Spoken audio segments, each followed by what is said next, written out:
Beach State University, number 49, Jake Evans. Playing catcher from University of California, Irvine, number 9, Zach Crandall. And starting on the mound for your Riptide from Stanford University, number 14, Michael Ersbommer. The Riptide are led by head coach Brian Evans. He is assisted by Grant Mayu, Andrew Ramos, and Zach Thomas. Fans, at this time, we ask that you please rise, if able, remove your caps, and direct your attention to center field as we honor America with our national anthem.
Thank you.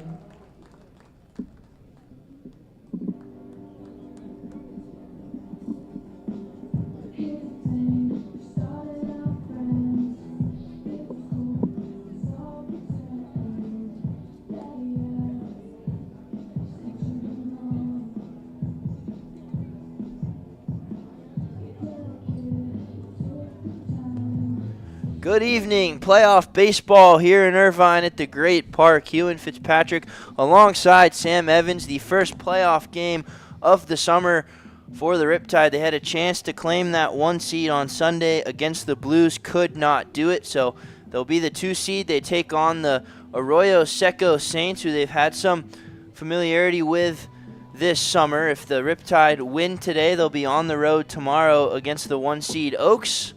But if they lose today, the season will be over. Sam, what do you look for this team? Mike Ersbommer on the mound. How can they advance to tomorrow? Yeah, having Mike Ersbommer on the mound is a huge benefit. He's been their best starter all summer long. The bats just need to get going for the Riptide. They've scored just 5 runs in their last 19 innings. No matter how good Mike is, you're going to need to give him some run support out there today. Those bats have to come to life against a really good Saints team. They're in the postseason. The Riptide and Saints met in the playoffs in this round last year up at Arroyo Seco. The Riptide won that one, so the Saints will be hungry to get revenge here and in the Riptide season. But Mike Ersbommer in the title have something to say about that. As we get ready to start here, Mike Ersbommer, you talked about it. This summer has been absolutely fantastic. 4-0, 34 innings, 33 strikeouts, just 9 walks, a 1.85 ERA. Against the Saints, he's thrown 11 and a third, giving up 4 earned runs, 12 strikeouts to just 3 walks. So looking to get it going here. He'll face Jacob Freer, who leads off, and you'd think it's an advantage for the lefty on the mound. The Saints, a lineup of 7 lefties. So Ersbommer should have the upper hand as we get started here at 7:03 on a ball upstairs. Yeah, and I think that this lefty-filled lineup for the Saints is a big part of why Mike was trusted to start in this game. Trey Telfer would be the starter for the Riptide tomorrow, and Telfer's a righty, so having Ersbommer go against these lefties is a good strategy.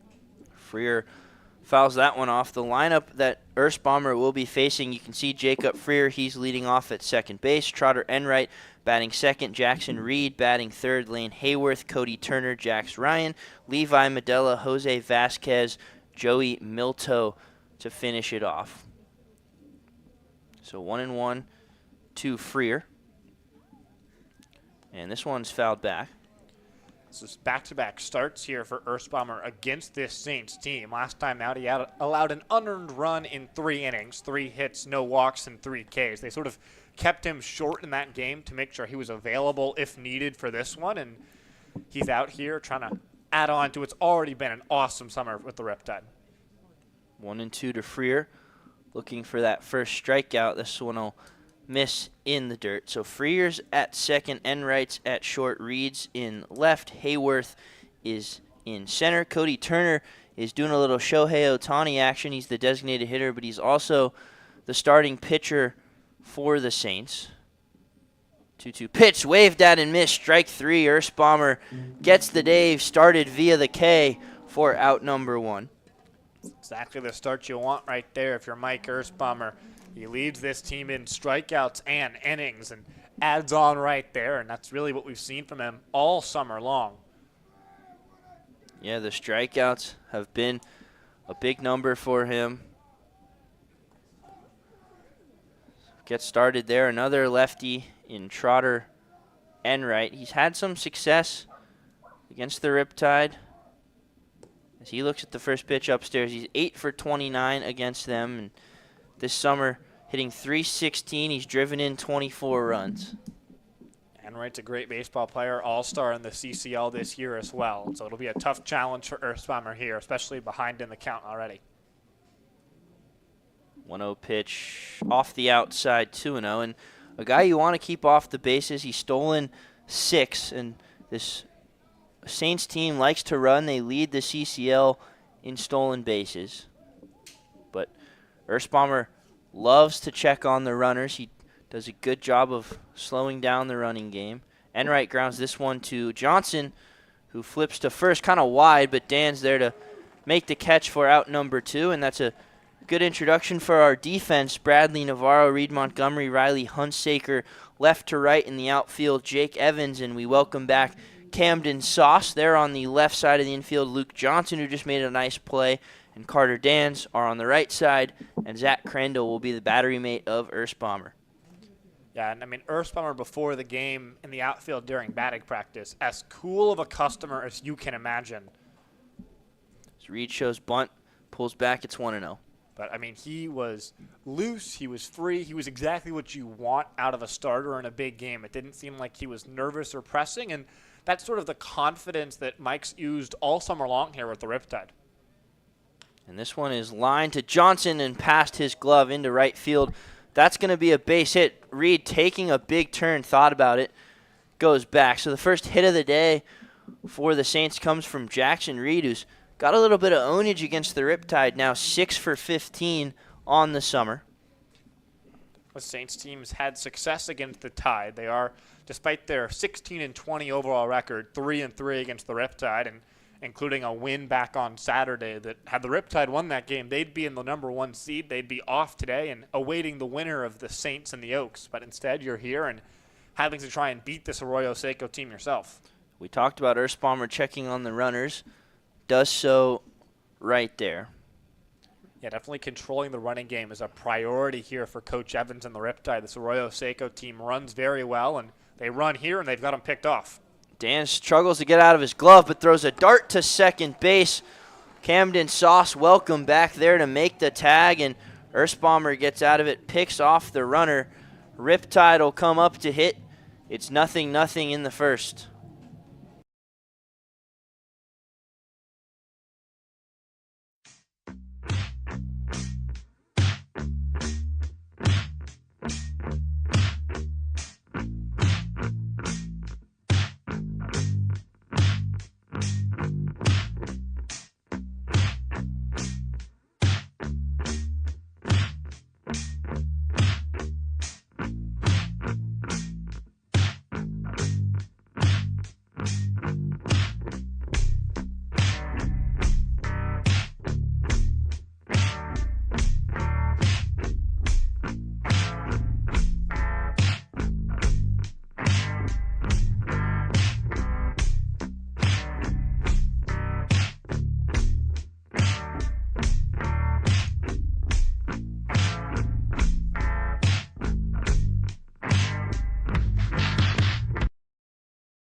Bottom of the first here, Riptide getting their first at-bats. Huon, Fitzpatrick, Sam Evans with you here for playoff baseball. It'll be Cody Turner on the mound for the Saints, the lefty. He's also in the lineup as the designated hitter today. On the summer, he's pitched 18 innings, 15 strikeouts, 14 walks, but a 3 ERA, so he's been effective. Has not pitched against the Riptide, has featured in the batter's box, though. The lineup he'll be facing: Bradley Navarro, Jake Evans, Carter Dans, 1, 2, 3. Luke Johnson, Reed Montgomery, Zach Crandall, 4, 5, 6.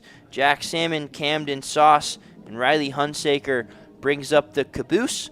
The defense behind Turner: Jackson Reed, Lane Hayworth, Joey Milto. In the outfield, Jax Ryan, Trotter Enright third, and short, Jacob Freer, Levi Medella second and first. And Jose Vasquez on his second CCL South team of the summer. He'll be behind the plate.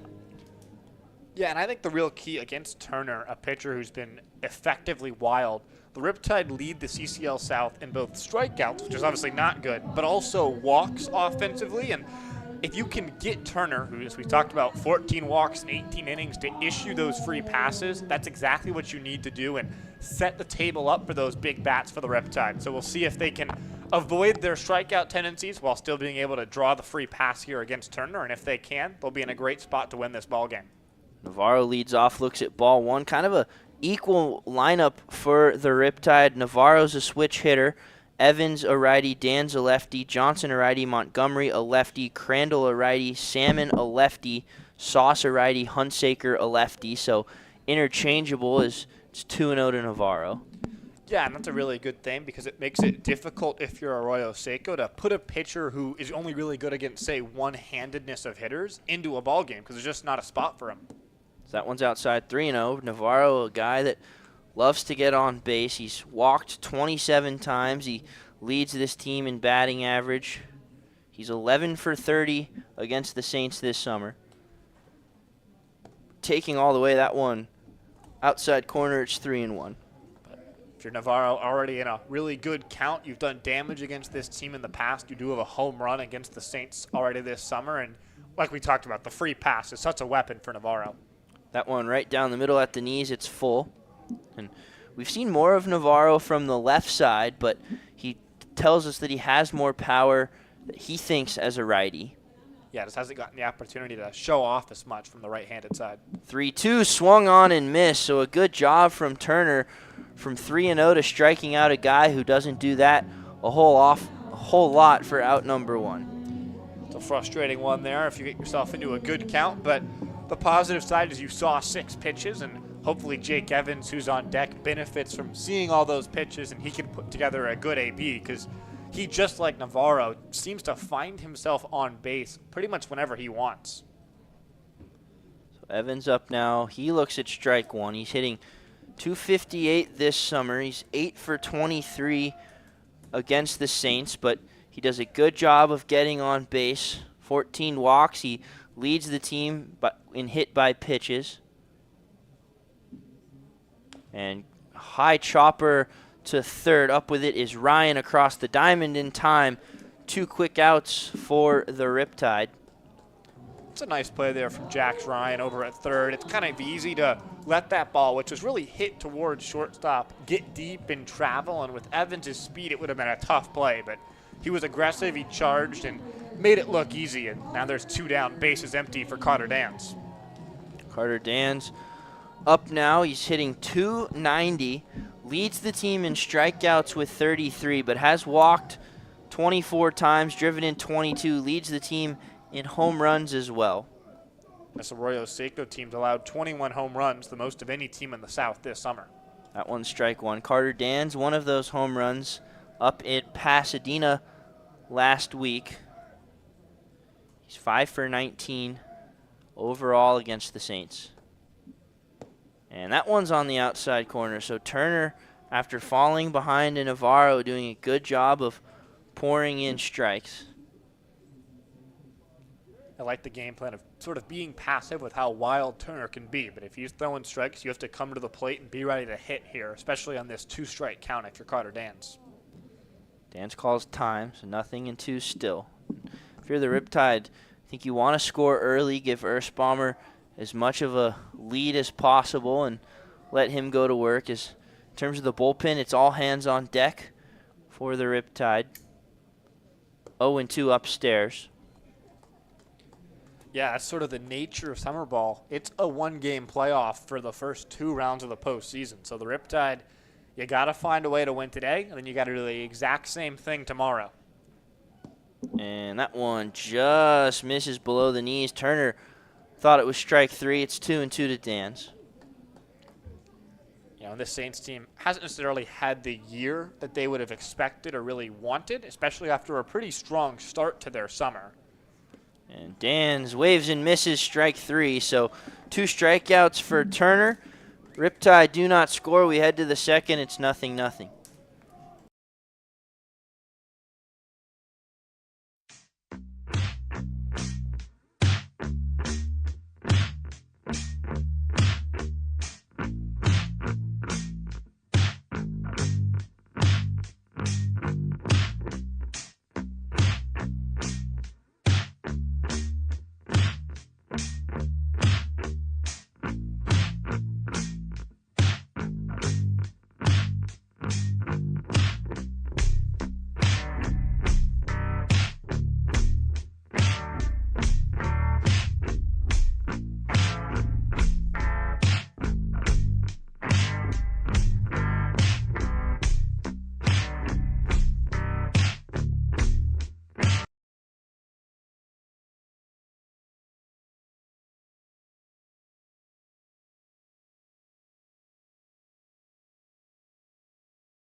Lane Hayworth will stay in the batter's box as he was up there when Jackson Reed got thrown out trying to run.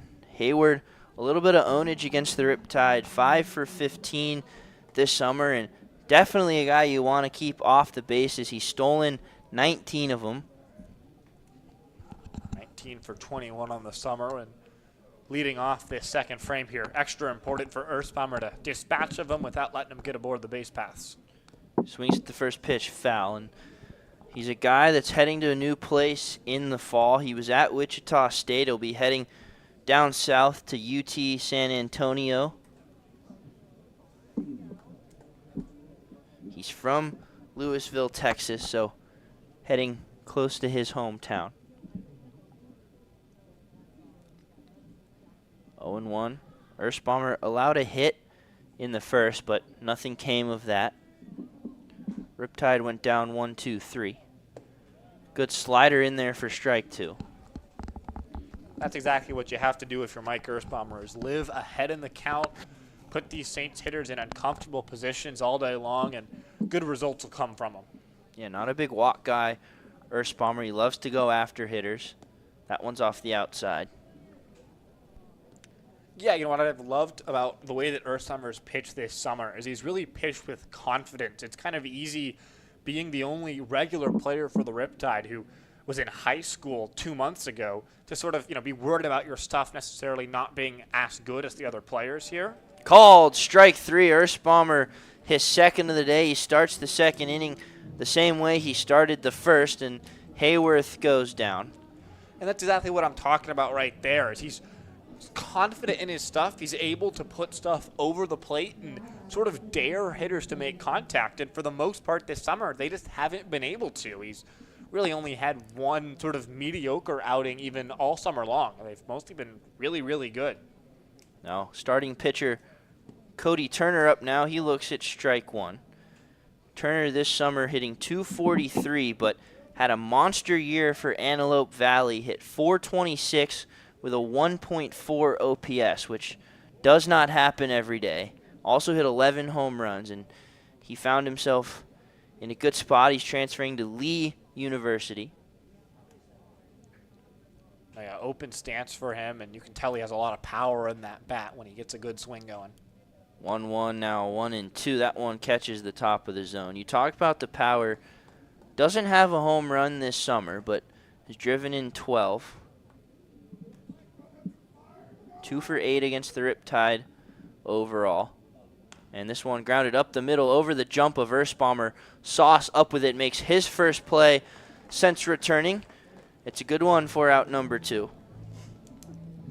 Yeah, really good to have Sauce back. The Riptide had to go to pitcher Dylan Nieto at second base, and then Jake Evans, who's over at third, was at shortstop the last time that they were out there on Sunday because they just didn't have any infielders available. Sauce was taking a bit of a mental health reset, but he's back here and presumably will be the primary shortstop the rest of the summer for the Riptide as long as this playoff run goes. Yeah, the infield depth and the depth in general for the Riptide offense is pretty lacking, as that one's in there for strike 1 to Jax Ryan. We talked about it in the pregame, and Jimmy Zakar is the only available option off of the bench today for the Riptide. So it's very slim in the bat department, as Ryan way early on that swing, it's 0-2. Yeah, I mean, obviously, presumably Nieto could come into the game and be used as a middle infielder if need be. Jack Salmon, who's the DH, could potentially get out there and play some outfield if you needed him to. But, yeah, not a lot of guys available on that Riptide bench. And that one is swung on and missed. It's in the dirt, but Crandall handles it, throws to first. So Earthbomber, a 1-2-3 inning, a couple of strikeouts. The young fellow looks good. We head to the second. Riptide, a chance to score.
A 1-2-3 inning for Cody Turner in the first. He'll have to face the middle of this lineup: Luke Johnson, Reed Montgomery, Zach Crandall, and Johnson, a guy that can definitely set the tone.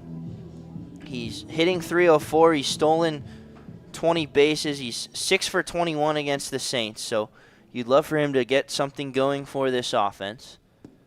That one misses a little bit low. It's 1-0. Yeah, Johnson's the guy you want to have get aboard with how just electric he is on the base path. So hopefully he can find a way to get on to start off this second inning. That one way outside. It's 2-0. Second straight half inning that Turner started with a couple of pitches pretty much a long way away from the strike zone. Honestly, fell behind 3-0 to Navarro before coming back to strike him out to begin this ball game.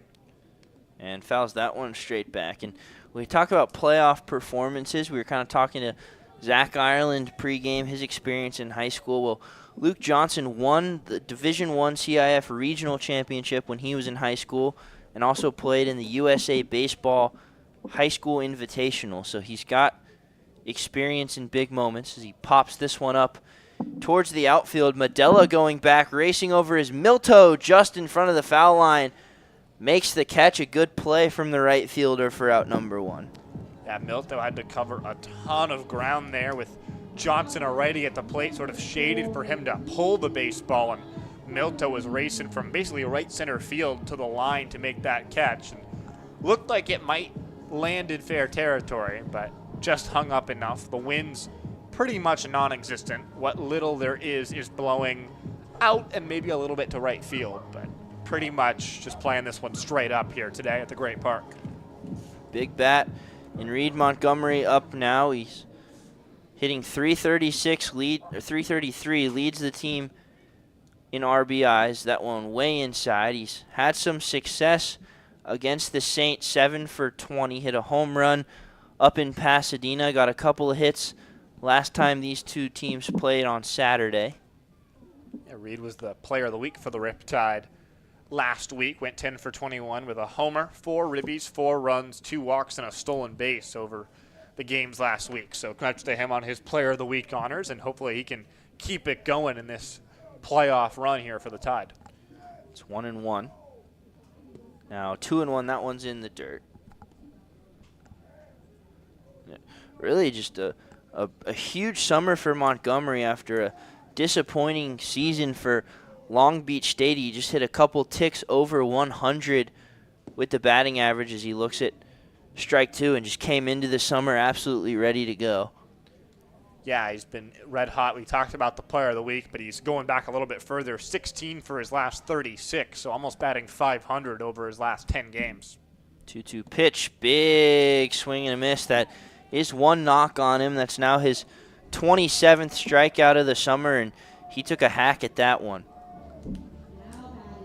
So 5 up, 5 down so far for Turner, 3 via the punch-out.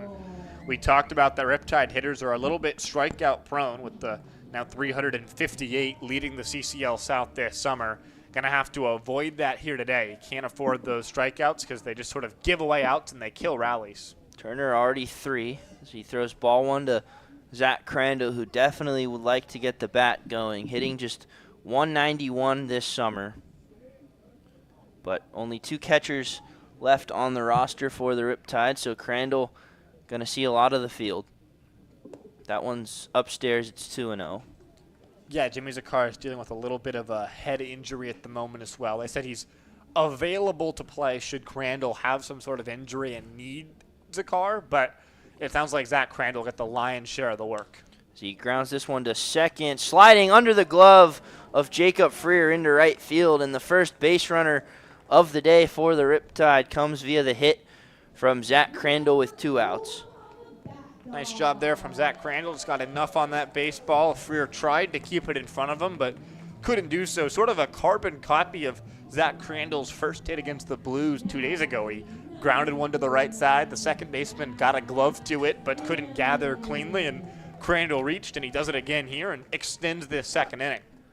Another guy who's been struggling with the bat, Jack Salmon. He's hitting just 136, but he's gotten hits in each of the last few games. Went 0 for 4 against the Blues with 3 strikeouts, but had a couple of hits against the Saints in the 2 games before that. And he breaks his bat. This one's going to be a tough play up the middle. Freer charging, throws to first, and gets Salmon by a tick at first base. So Freer couldn't get the one from Crandall, but makes a good play on Salmon. Riptide get a hit, but nothing happens. It's 0-0. We head to the 3rd.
Mike Ersbaumer set to face the bottom of the order. Levi Medella, I bet you can guess, he's a lefty. Jose Vasquez is a righty, and then Joey Milto, another lefty. The bottom of the order for Ersbaumer. He's looked good today. He's allowed just one hit. He went 1-2-3 in the second with a couple of strikeouts. Yeah, so far faced the minimum thanks to being able to pick off Reed, the only base runner so far for the Saints, and trying to just keep it going here against the bottom of this lineup and get those Riptide bats back up as soon as possible. Medella was an all-star for this Saints team. He's hitting .276, 7 for 22 against the Riptide. That one off the plate on the slider, it's 1-0. And nice there from Crandall to even get a glove to that ball, so it almost scored it away, but with no one on the base path, it's not really too relevant. Medella out of Shorter University, a Division II school. That one's in there, strike one. He's from Wailuku, Hawaii, which is pretty cool. I wonder if he and Jack Salmon have exchanged stories about what it's like to live in paradise out there. Of course, Jack Salmon transferring to UNLV for next year, so he must not have enjoyed paradise all that much. 1-1 to Medella. That one misses in the dirt as well. It's 2-1. Medella actually was on the roster at Hawaii, but decided to move elsewhere, so he could have crossed paths with Salmon at one time.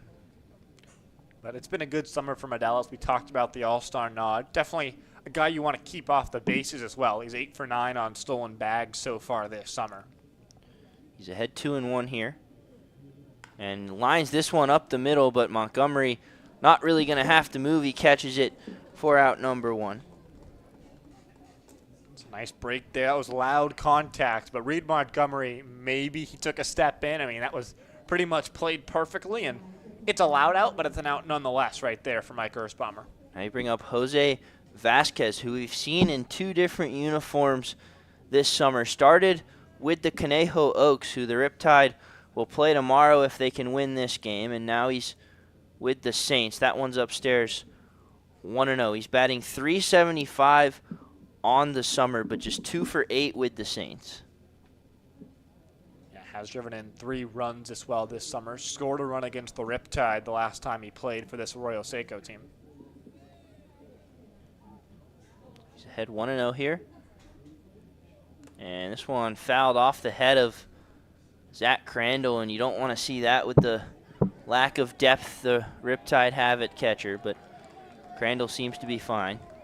That's pretty much exactly what happened at Jimmy Zakar, and he said his head was bothering him for a little bit, said it's still not exactly 100%. It's got a foul tip, and part of the job behind the dish is being willing to get banged up, and Zach Crandall unfortunately gets the wrong end of that foul ball there from Vasquez. I did catch a little bit in high school, so if worse comes to worse, they can stick me back there. We'll miss you up here in the booth.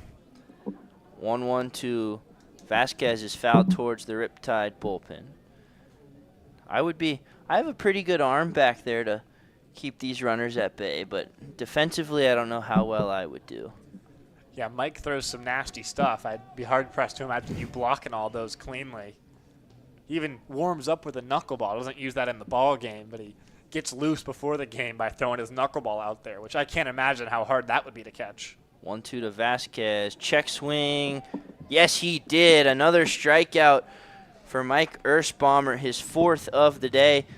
Sends Vasquez back to the dugout. And you talk about that Ersbaumer knuckleball. I'd like to see him let that loose in a game. I know probably the playoffs not the spot for it, but if it gets to be a blowout, why not?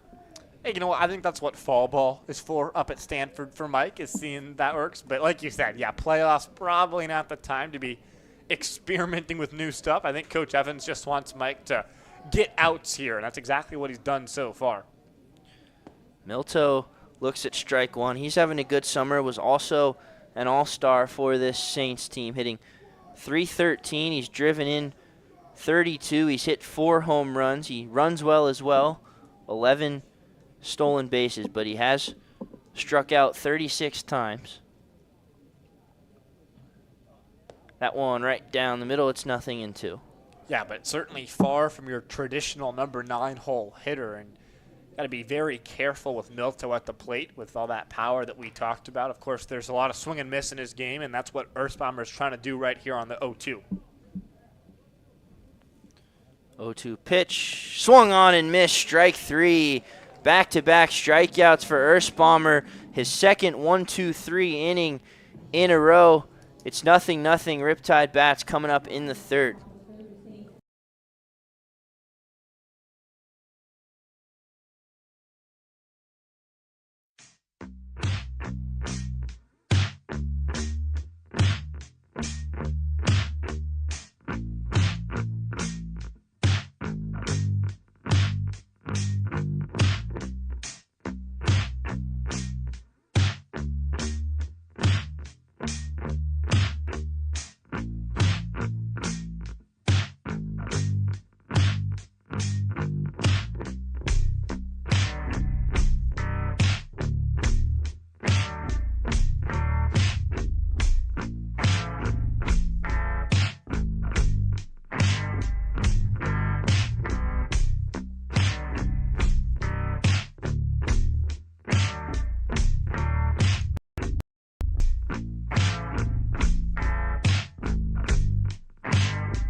Bottom of the order for the Riptide coming up, Camden Sauce, Riley Hunsaker, and then they flip it over to Bradley Navarro. Camden Sauce is back. We welcome him. He took a little bit of a mental health break, get himself right, and we always root for that, so glad to see him back in there.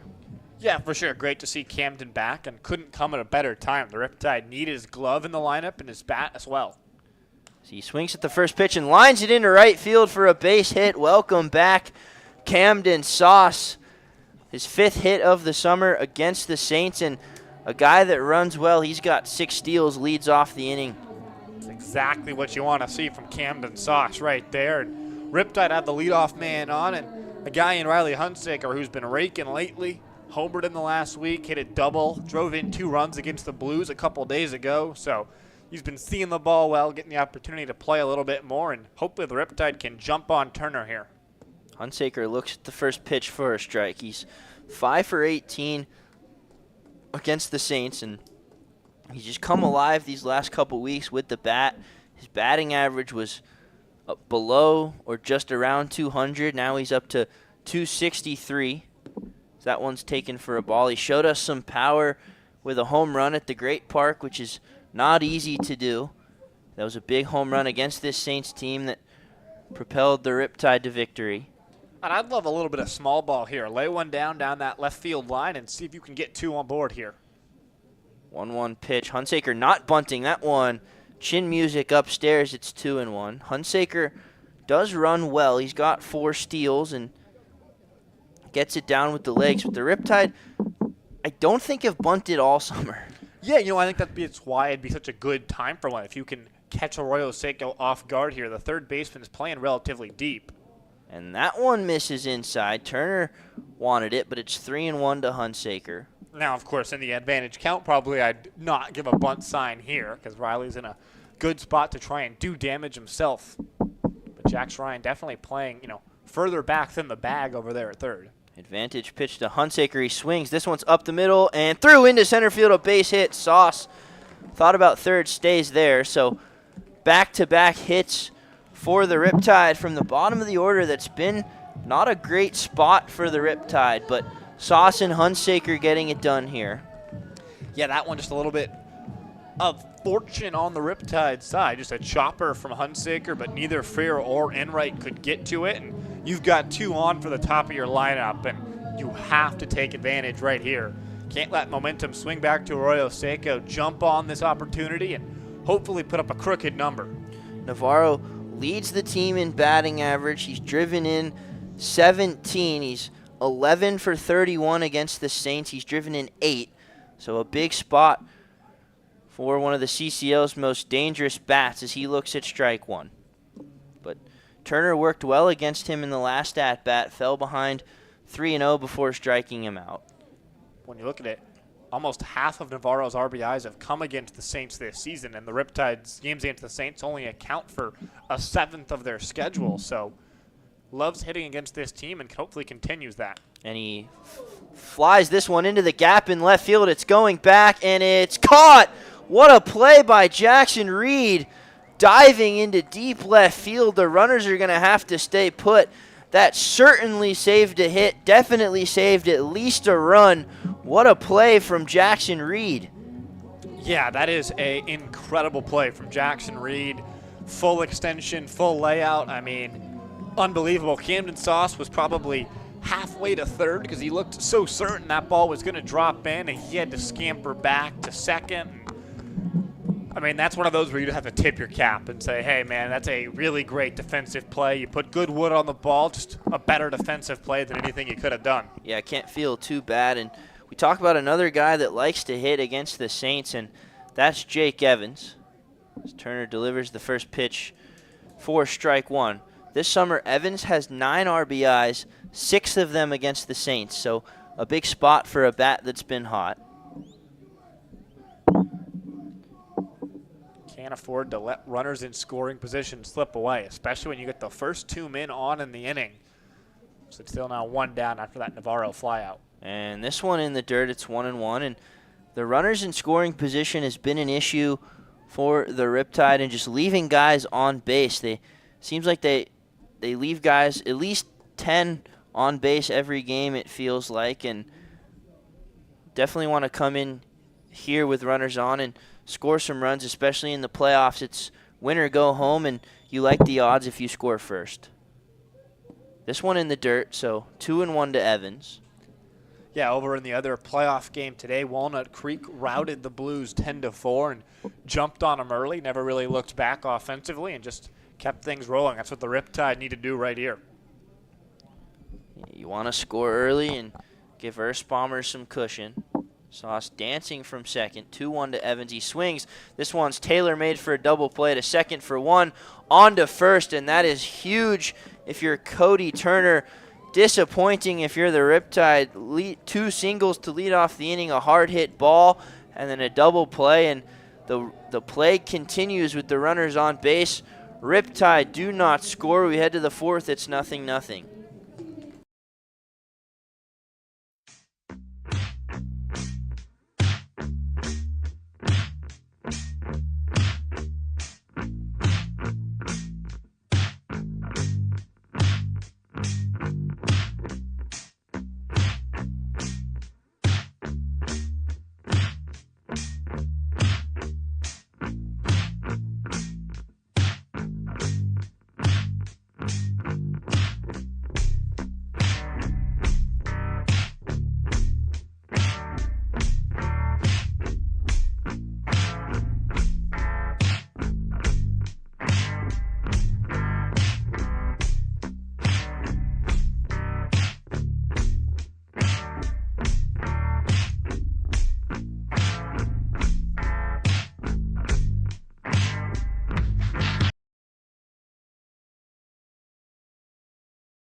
Welcome back. Just a reminder, our broadcast today is powered by City Side Fiber, OC Riptide's favorite gig speed fiber internet provider. Earthbomber still out there. He's had 3 straight 1-2-3 innings, but did allow a hit, just picked the runner off, and he'll face the top of the order for the second time, and it really feels like the Riptide should have come through in the 3rd.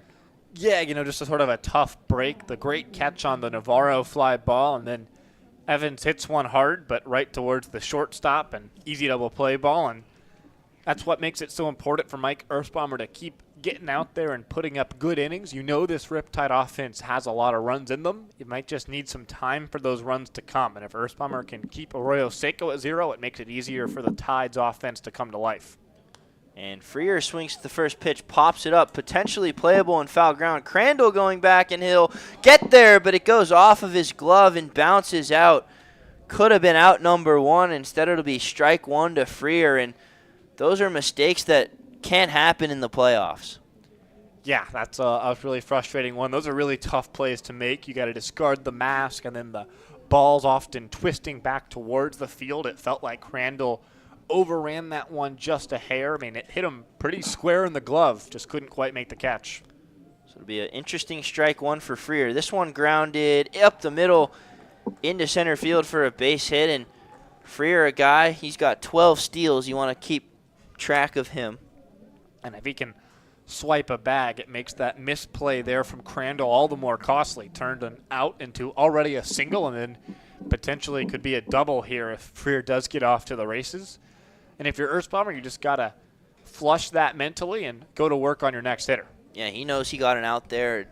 Unfortunate baseball happens sometimes, and see if Earthbomber can come through here. And he picks over. Freer was leaning off of first, but Earthbomber a good move back.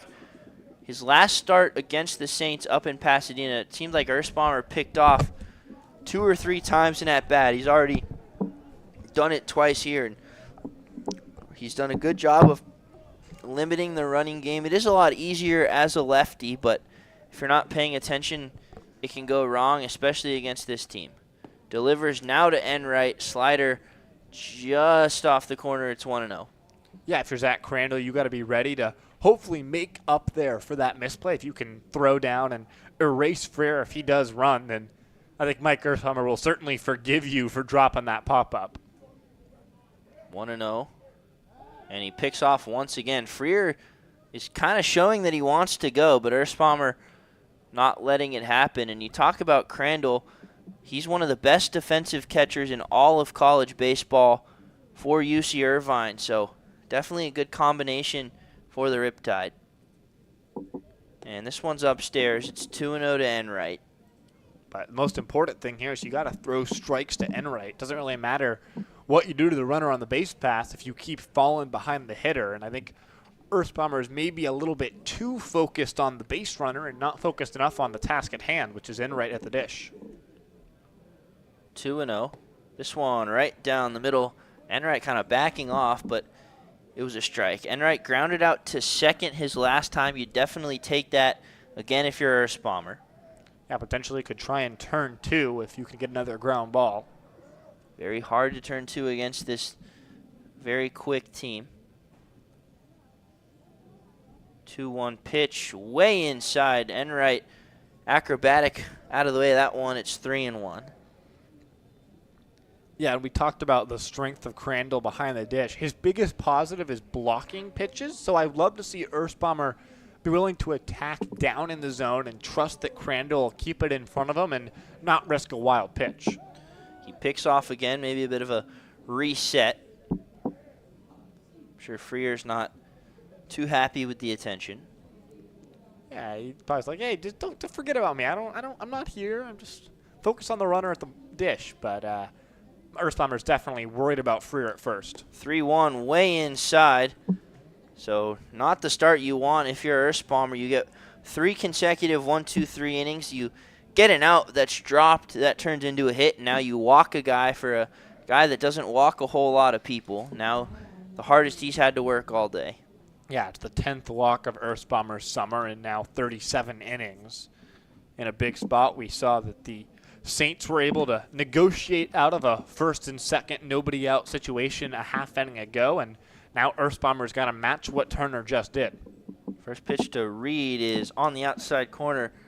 Called strike 1. Reed, the only other hit in this game for the Riptide. And the reason it's probably not 2-0 right now, he made an incredible diving catch to rob Bradley Navarro with 2 runners on. And then Jake Evans grounded into a double play. And this slider just misses. Reed might have sold that one a little bit. It's 1-1. Yeah, definitely was concerned about the slider hitting him. It looked like it twisted pretty close to the zone, but probably still inside. Just feels like Earthbomber's a little bit preoccupied with the action on the base paths and got to bear down and get these hitters out first. So 1-1 to Reed. He fouls this one back. Reed has driven in 6 this summer. They joined the team a little bit late in the summer on July 9th, and the deadline to join teams to still be eligible for the postseason is July 13th. So Reed sort of just beat the bell, and now he's here making already one great play and now trying to put the Saints on the board first here. Yeah, Reed out of Boise, Idaho, goes to school at Seattle. 1-2 pitch, just misses maybe a little bit high. Could have been strike 3 for Ersbomber. Instead, it's 2-2.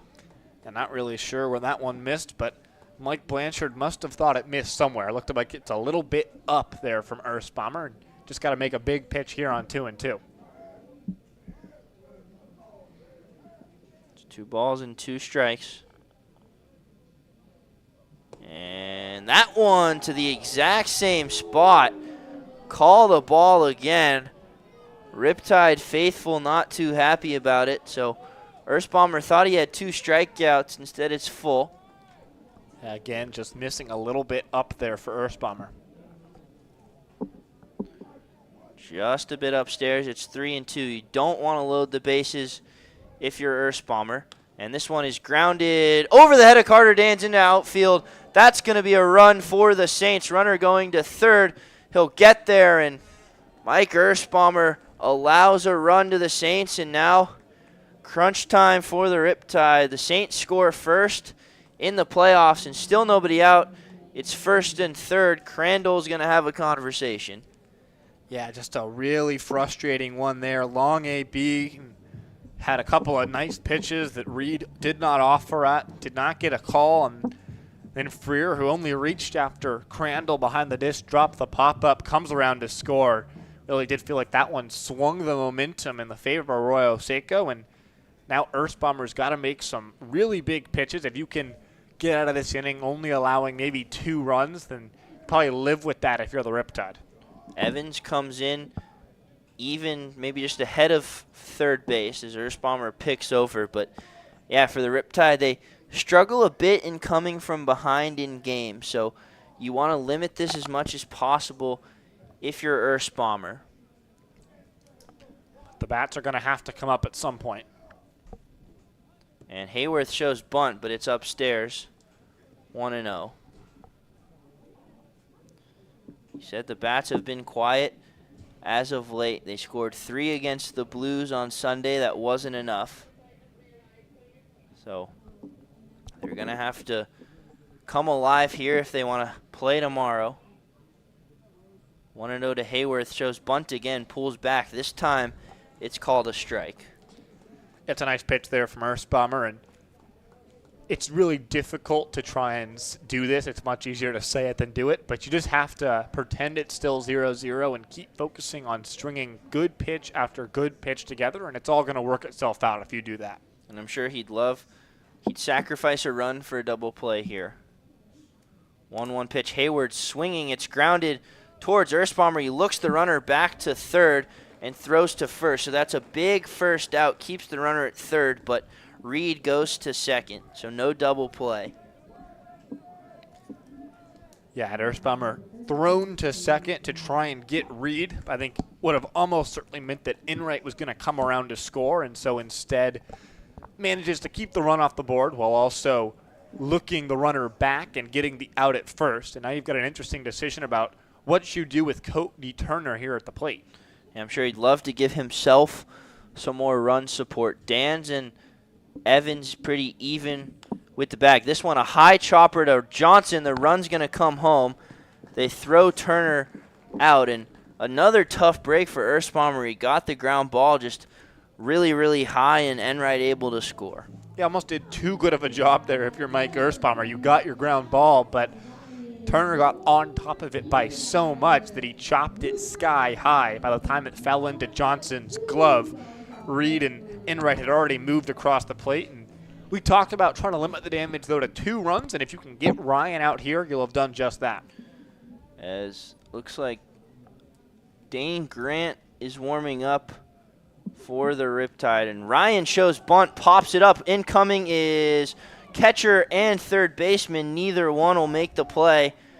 Crandall and Evans slide, and that one definitely harder to catch, but if you're Earth Bomber, you'd love that to be caught. Yeah, hasn't exactly gotten the help from your defense that you would want to have, but you're ahead in the count here on Ryan and just hopefully can put him away here. Been a while since a Mike Earthbomber strikeout, and you're 2 pitches away from getting Ryan right here. I'd love to see him do that and get those bats. Only down 2 is not the end of the world here for the Riptide. Grant in the bullpen relieved Earthbomber up in Pasadena last time. And Ryan swings now. This one popped up towards Hunsaker a little bit deep, a couple of steps in front of the warning track. Hunsaker makes the catch, but not the inning you want if you're the Riptide. They make a defensive mistake, and the Saints take advantage. They score 2 runs. The Riptide offense is going to have to wake up if they want a trip to Thousand Oaks tomorrow. We head to the bottom of the 4th. It's 2-0 Saints.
We're back here for the 4th inning, but we're gone to Cityside Fiber. It's your turn to get connected with Cityside Fiber, OC Riptide's favorite gig speed fiber internet provider. Whether you're streaming, gaming, or working from home, Cityside Fiber knocks it out of the park. Step up to the plate and get connected today at citysidefiber.com. The Riptide will have the middle of the order up. They are chasing 2 runs in a winner-go-home ball game.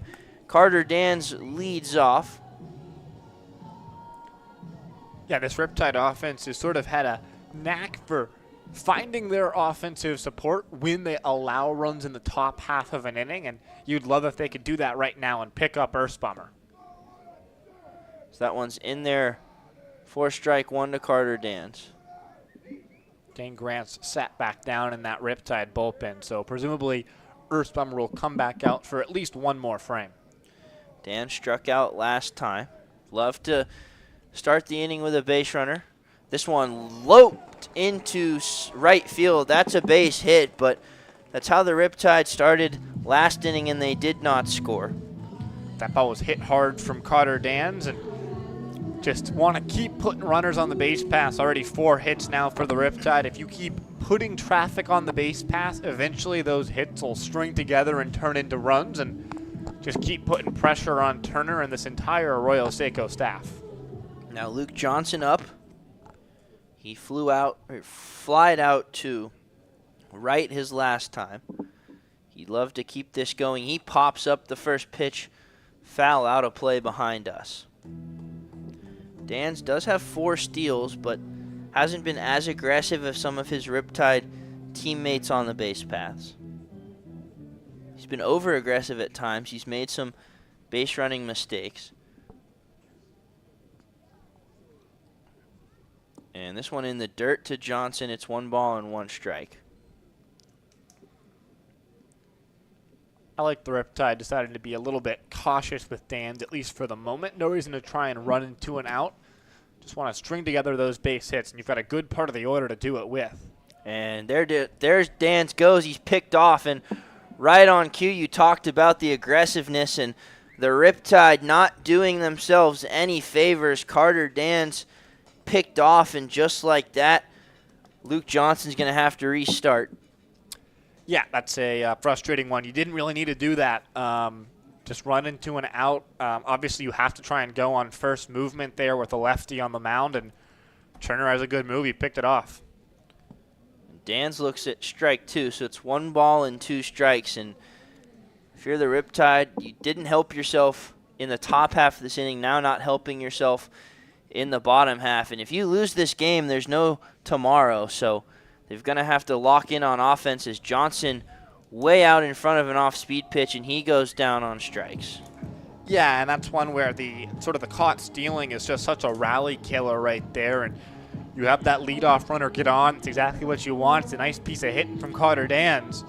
And then in 2 pitches, Dans runs into an out, and then Johnson swikes out swinging. And all of a sudden, the bases are empty. There's 2 outs, and it feels like you blinked and you missed it. Yeah, and if Dan stays on, potentially Johnson's at bat goes a little better. Now you bring Reed Montgomery up with runners on. He leads this team and runs batted in. But now the only run he can bat in is himself as he checks his swing, but went around, it's 0-1. Yeah, and if you're Reed, you just have to put a good at-bat together. You can't try and fall in love with the long ball. Just put a good swing on the baseball and see what happens. And this one misses inside on the slider. It's 1-1. They are playing him to pull a little bit, so there's a hole between third base, but Montgomery not a big opposite field hitter.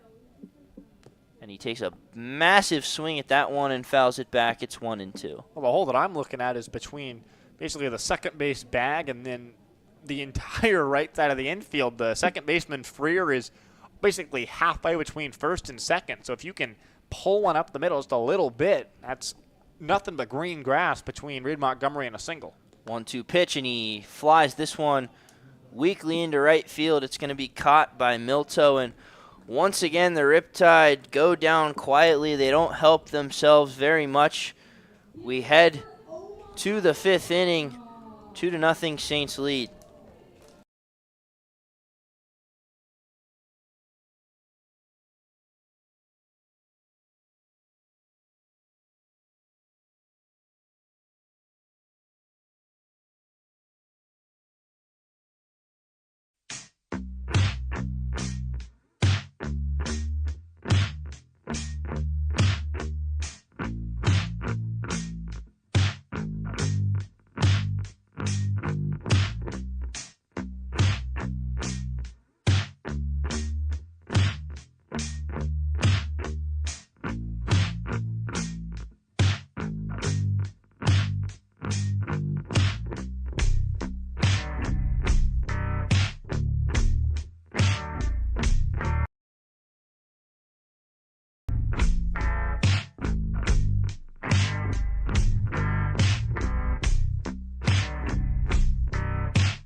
Bottom of the order for the Saints. They'd love to add on to their big 4th inning. They scored a couple of runs, and they kept the Riptide at bay. Erspommer back out there.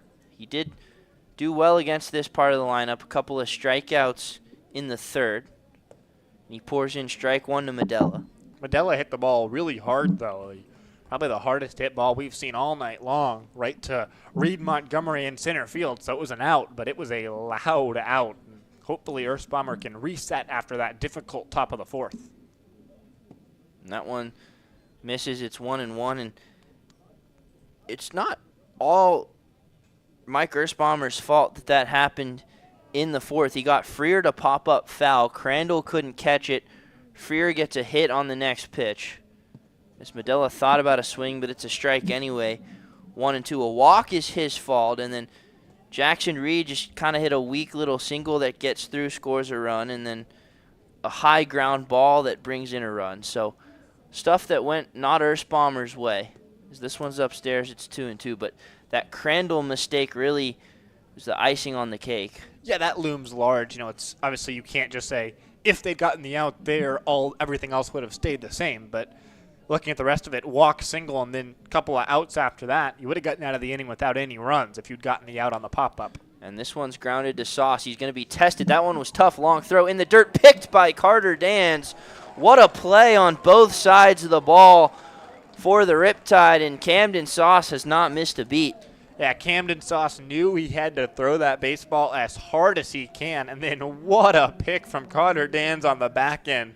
I mean, he was digging in the dirt, just came up with the baseball somehow, and as you said, nice all the way around from both Sauce and Dans for out number one, and good to see Camden playing some good D over there at shortstop.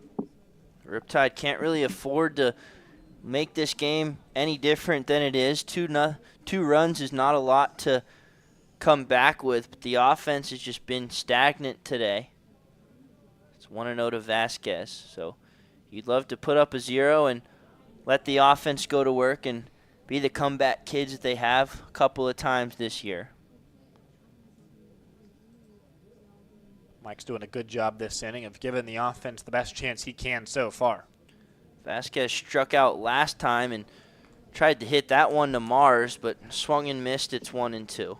Yes, the sun begins to set here at the Great Park. It, as always, is just a picturesque background. It's been so much fun to call baseball games with the beautiful sky and mountains behind us all summer long here at the Great Park.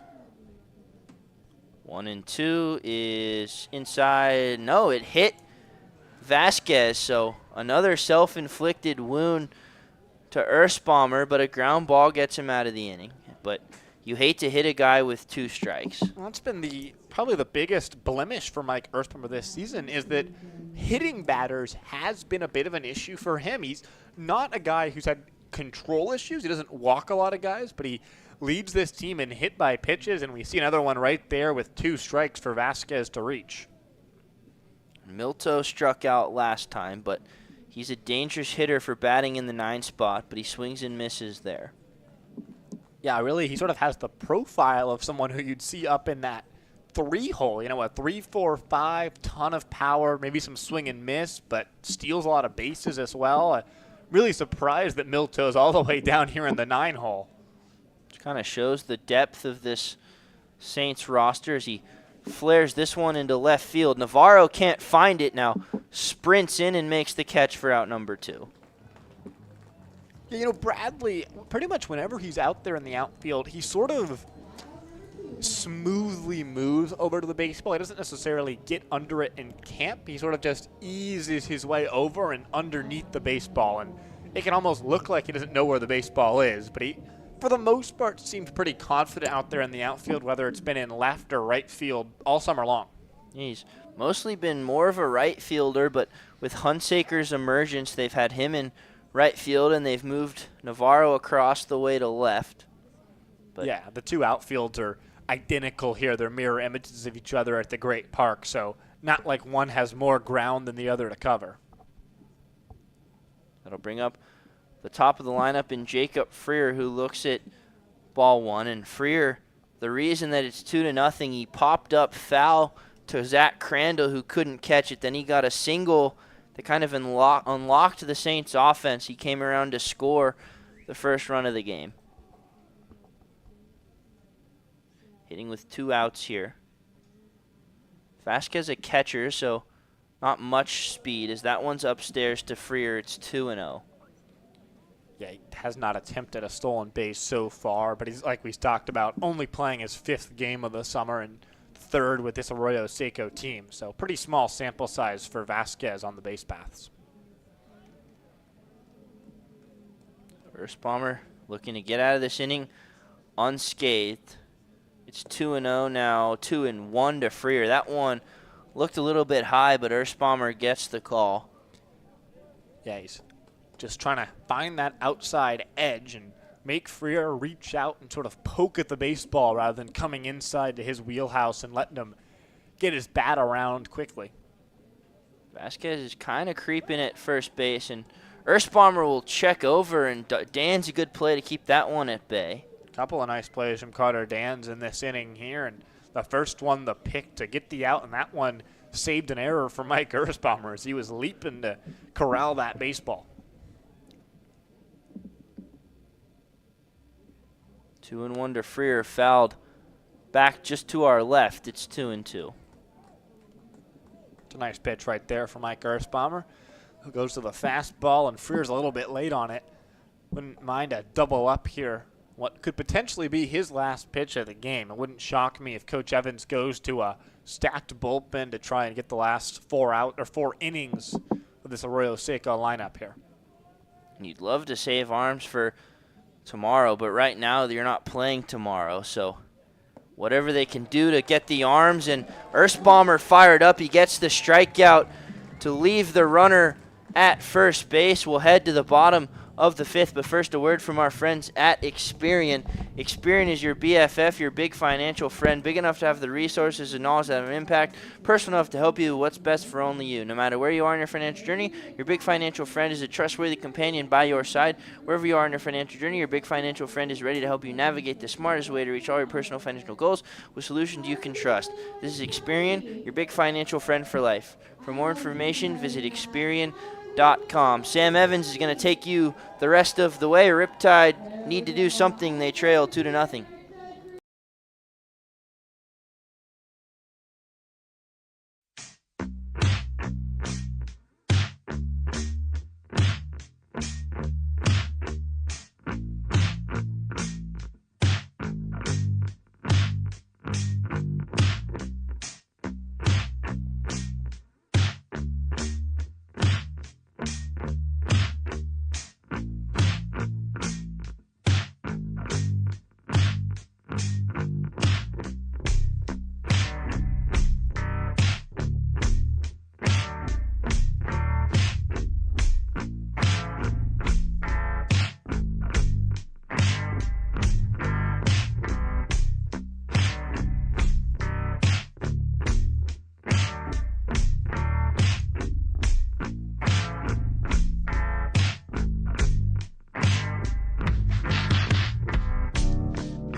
Welcome back to the bottom of the fifth inning. Riptide trailing this one 2-0. Zach Crandall, Jack Salmon, Camden Sauce. It's still the starter, Cody Turner, who looks skyward and asks for some assistance and some help as he tries to deal with 6, 7, 8 in this Riptide lineup. Crandall singled to right field, the first hit of the game for the Riptide, his first time up, and he takes ball one outside on a fastball from Turner, so he's ahead 1-0. His Riptide bats really need to get going. They've been quiet for 3 games now, and it's the wrong time for those bats to quiet down. Crandall's ahead 2-0 in the count now, though, after Turner misses down. Yeah, but they've had outbursts against the Saints team. Last time in Pasadena, they scored 11. In the game in Pasadena before that, they scored 20. Crandall sits that one down the right field line. It's going to get in, and it will roll. Crandall's going to think about going to 2, but he will stay at 1. It was a quick throw in from Milto. Was offline, so Crandall probably would have gotten in there, but certainly wise to be cautious. Riptide have a leadoff single for the 3rd straight inning here. Hopefully they can cash in this time. Jack Salmon up next. Grounded out towards second, his first time up. And the Riptide, those 3 singles to start the inning in 3 straight innings, but they just haven't helped themselves. They got a double play, and then Carter Dans ran into an out, so they'd like to not do that here. Salmon takes the ball well away, makes it 1-0. Crandall's yet to steal a base so far this summer, so I'd be pretty surprised if he ran into an out in the base pass in the same way Carter Dans did, but definitely wise to be cautious. We'll see what Salmon, who's been really scuffling at the dish, is able to do here. Ahead 1-0. Ground ball sharply hit into right field under the glove of the first baseman, Medella. Crandall will hold at second. And a break for the Riptide. Levi Medella was trying to turn 2, but instead back-to-back singles. And for the second time in 3 innings now, the Riptide have had their first 2-man reach. And you're threatening, just like that, the tying run on base. A nice job from Jack Salmon to hit that one hard and under the glove of Medella. We'll have a mound visit here as Arroyo Seco tries to talk things over with Cody Turner. And all of the Riptide hits except for one have been to right field, and they just haven't really made Cody Turner work very hard. In the third, they had 2 straight singles and then a hard out from Navarro and a double play. So here they'd like to get something going, potentially play some small ball, although Camden Sauce got a hit of his own last time up. So we'll see what the Riptide do, but you definitely want to score at least one here. Of course you want to score runs, and Camden Sauce, as you talked about, sharply hit ball to right field his first time up, his first hit in a while because he hadn't been in the lineup due to some mental health stuff, but he's back here now and seemed excited to be back with the Riptide for this playoff push. So first pitch to Sauce with Salmon on first, Crandall on second, in this 2-0 ball game that Arroyo Seco leads. This one goes to the backstop. The Riptide runners will each move up on the fastball that tailed away, and all of a sudden, the tying run in scoring position for the Riptide. The infield comes in all the way around. That's how quickly momentum can swing. It felt like the Riptide were nowhere 5 minutes ago. Now, it feels like those bats are coming to life.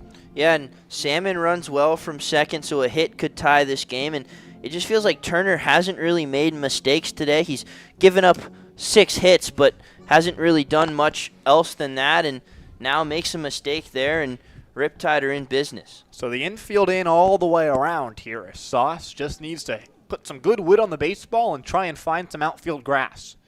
The 1-0 swings and misses, now 1-1. The Riptide 6 hits, of course, but no extra base hits so far in this ballgame. Bradley Navarro hit one a ton to left center field, but Jackson Reed robbed him with a diving play. Hopefully Sauce can have better fortune here. So 1-1 count on the righty. Takes away, now 2-1.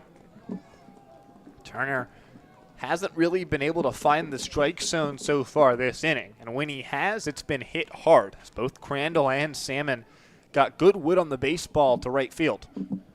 Sauce is ahead 2-1 in the count here. Giant lead for Salmon at second. Sauce swings and misses, now 2-2. With the infield in for Arroyo Seco, there's no one holding Camden Sauce on because he can see where those infielders that are holding him on are. So Salmon's able to get a 30, 35-foot lead over there at second base. I mean, he's a long way off the bag, but no one's keeping him there. Yeah, if Sauce puts one in the outfield, this game is definitely tied. Salmon's ready to go. So 2-2. Check swing, strike 3 called. Sauce goes looking. Turner fooled him there. And a missed opportunity for Camden Sauce. That's strikeout number 5 for Turner. Now Riley Hunsaker up. He also singled, just a little chopper up the middle, but that would do nicely right here with the infield still in for the Saints. Yeah, and that's a big out if you're Turner, but not out of it yet. A lot of work to do. Hunsaker's been hot, like you said, a hit last time, so if he can poke one through, you'd feel good. But not scoring, especially after the opportunity the Riptide have had, as Hunsaker takes one away to make it 1-0. It would deflate you so much. You get the good start to the inning. You had runners on second and third with nobody out, now 1 out here. If you're Hunsaker, you got to find a way to at least bring home Crandall from third with a productive out. 1-0, that one's down and away, 2-0. You do have first base open here if you're Cody Turner, but with Bradley Navarro and the top of the Riptide order after him waiting on deck, it would certainly feel unwise to not go after Hunsaker, even though he's been great himself, not exactly the top of the Riptide order. 2-1 now as that one finds the strike zone. Some complains and groans from the Riptide dugout, but it's a 2-1 count. Yeah, that one looked to be a little upstairs, but Blanchard's strike zone has kind of been back and forth up there today. So far, this inning has been about guys who have been struggling for the Riptide. Crandall and Salmon both hitting under 200, getting aboard. Turner steps off on the mound. Now, Hunsaker was a guy, he was just like Crandall and Salmon, hitting under 200 as recently as a week ago, but burst to life offensively, and if he can keep that run going, that would be absolutely huge for the Riptide. 2-1 on Hunsaker. Swing and a miss. A nice pitch there from Cody Turner. And now you're one strike away from putting Bradley Navarro in an uncomfortable position. So it's a 2-2 count on Hunsaker. Turner stares in and gets a sign that he likes. Infield still in here for the Saints. They've been in for probably 10 pitches now. 2-2 on Hunsaker. Hit hard into right field for a base hit. Milto getting it in, and it will hold Jack Salmon. That ball was scorched, but Crandall comes around to score. The Riptide and Riley Hunsaker have the deficit. It's now 2-1. That ball exploded off Riley Hunsaker's bat and just got over a leaping Jacob Freer and into right field. Yeah, that's a huge at-bat from Hunsaker. With 2 strikes, just smashes it over the glove of Freer, and unfortunately hit too hard for Salmon to score, but Riptide in business for their best bat in Navarro, and that's huge if you're the Riptide. Hopefully it gets the offense going. So now runners in the corners, 1 down. Now a 2-1 ball game. Hunsaker on first, Salmon on third. So far this summer, Hunsaker's got 3 stolen bases.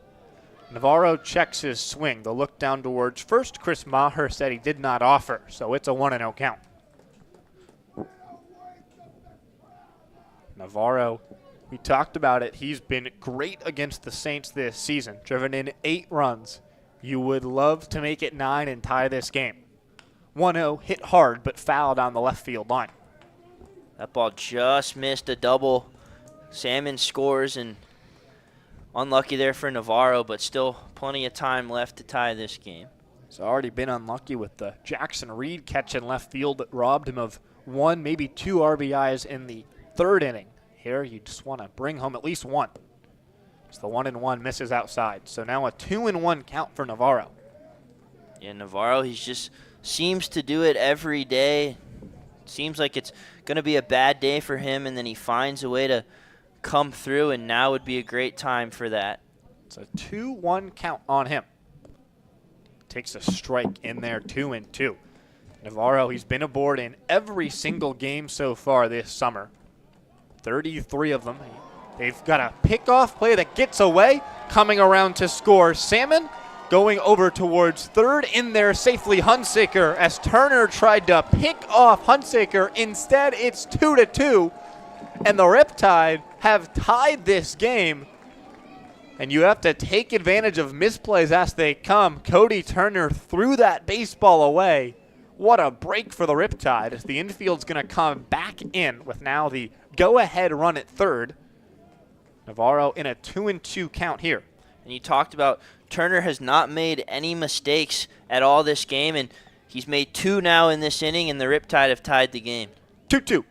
Navarro hits it hard into right field over the glove of Freer. Riptide lead 3-2. Bradley Navarro coming up clutch just like he has all season long. Got enough wood on that baseball to get it over the outstretched glove of Freer.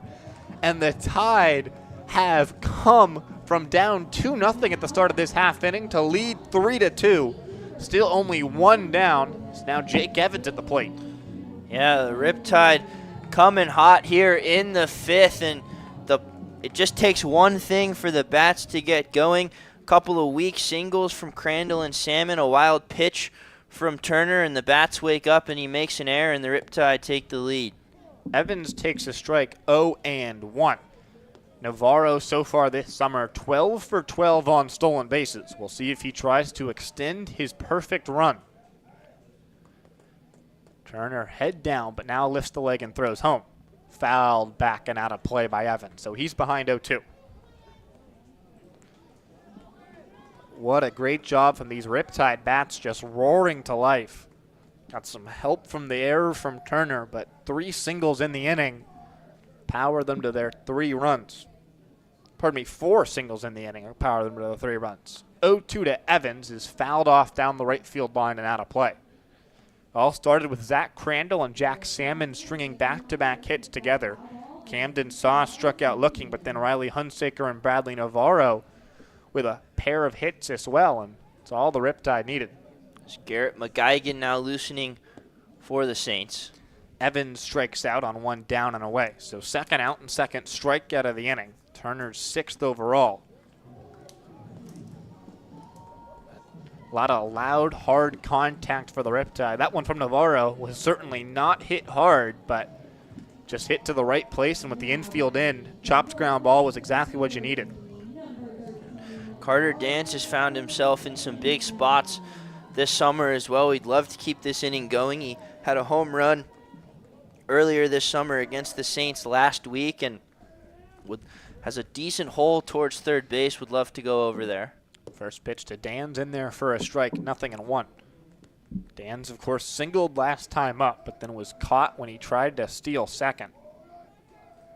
He also struck out back in the first inning of this game. Navarro hasn't yet moved off first base. It's an 0-1 count. Navarro feigns a move, but stays put. Pitches a ball down 1-1, and Navarro sort of threw his shoulders out like he was going to run, but ultimately decided to stay put, and probably a good decision with the lefty Turner on the mound staring right at him.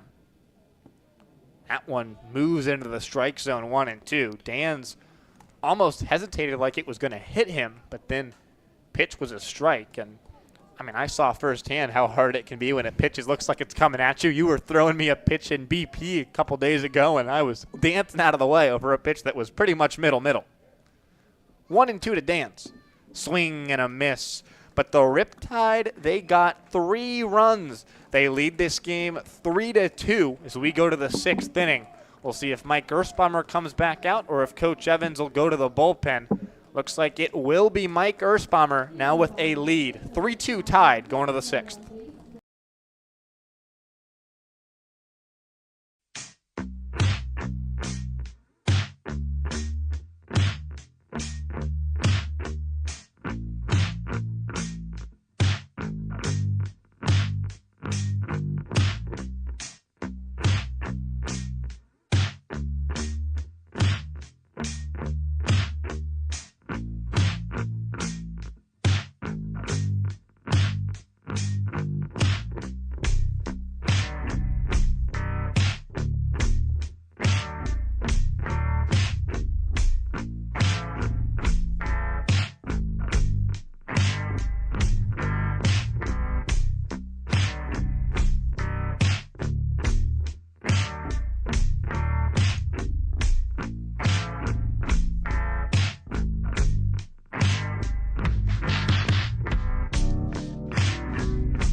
Back here for the 6th inning after the Riptide scored 3 times in the bottom of the 5th to take the lead.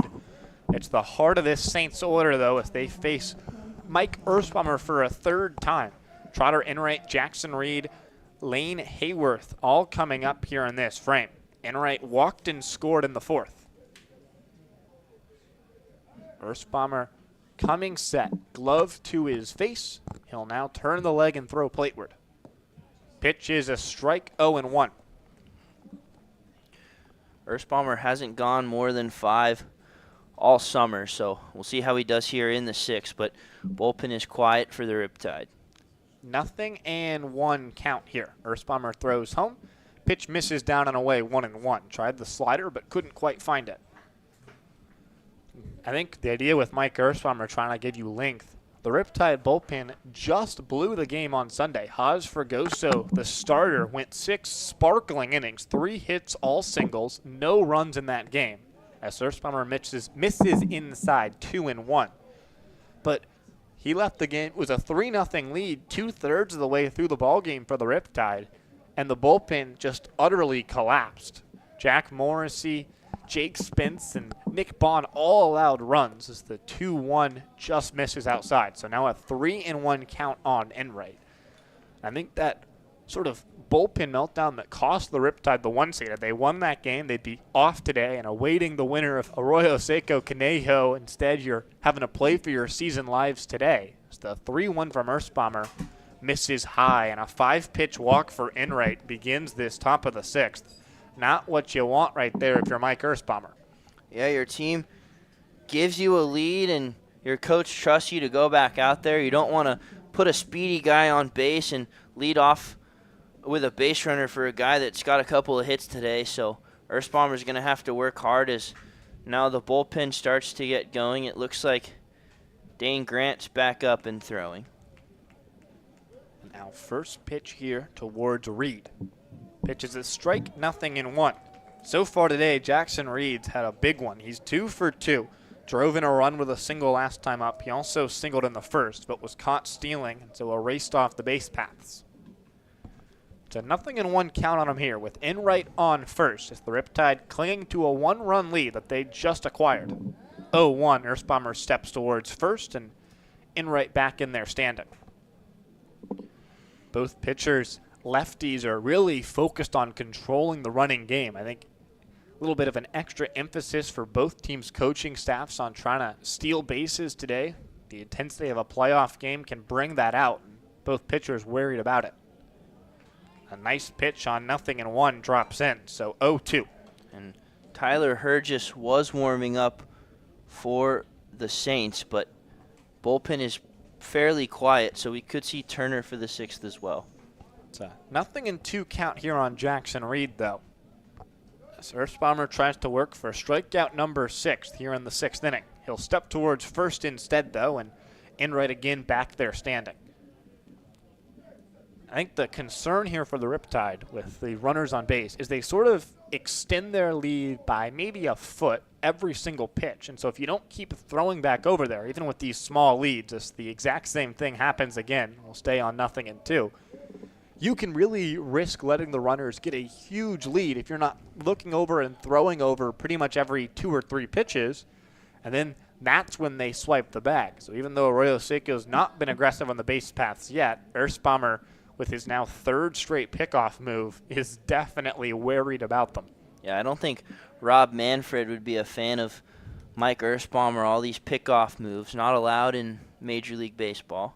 0-2 goes home and just tapped foul from Reed.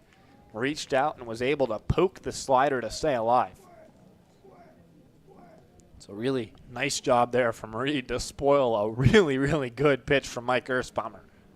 But it's still 0-2. Enright, again, taking maybe a 5-foot lead over there at first. Earthbomber staring right at him, though.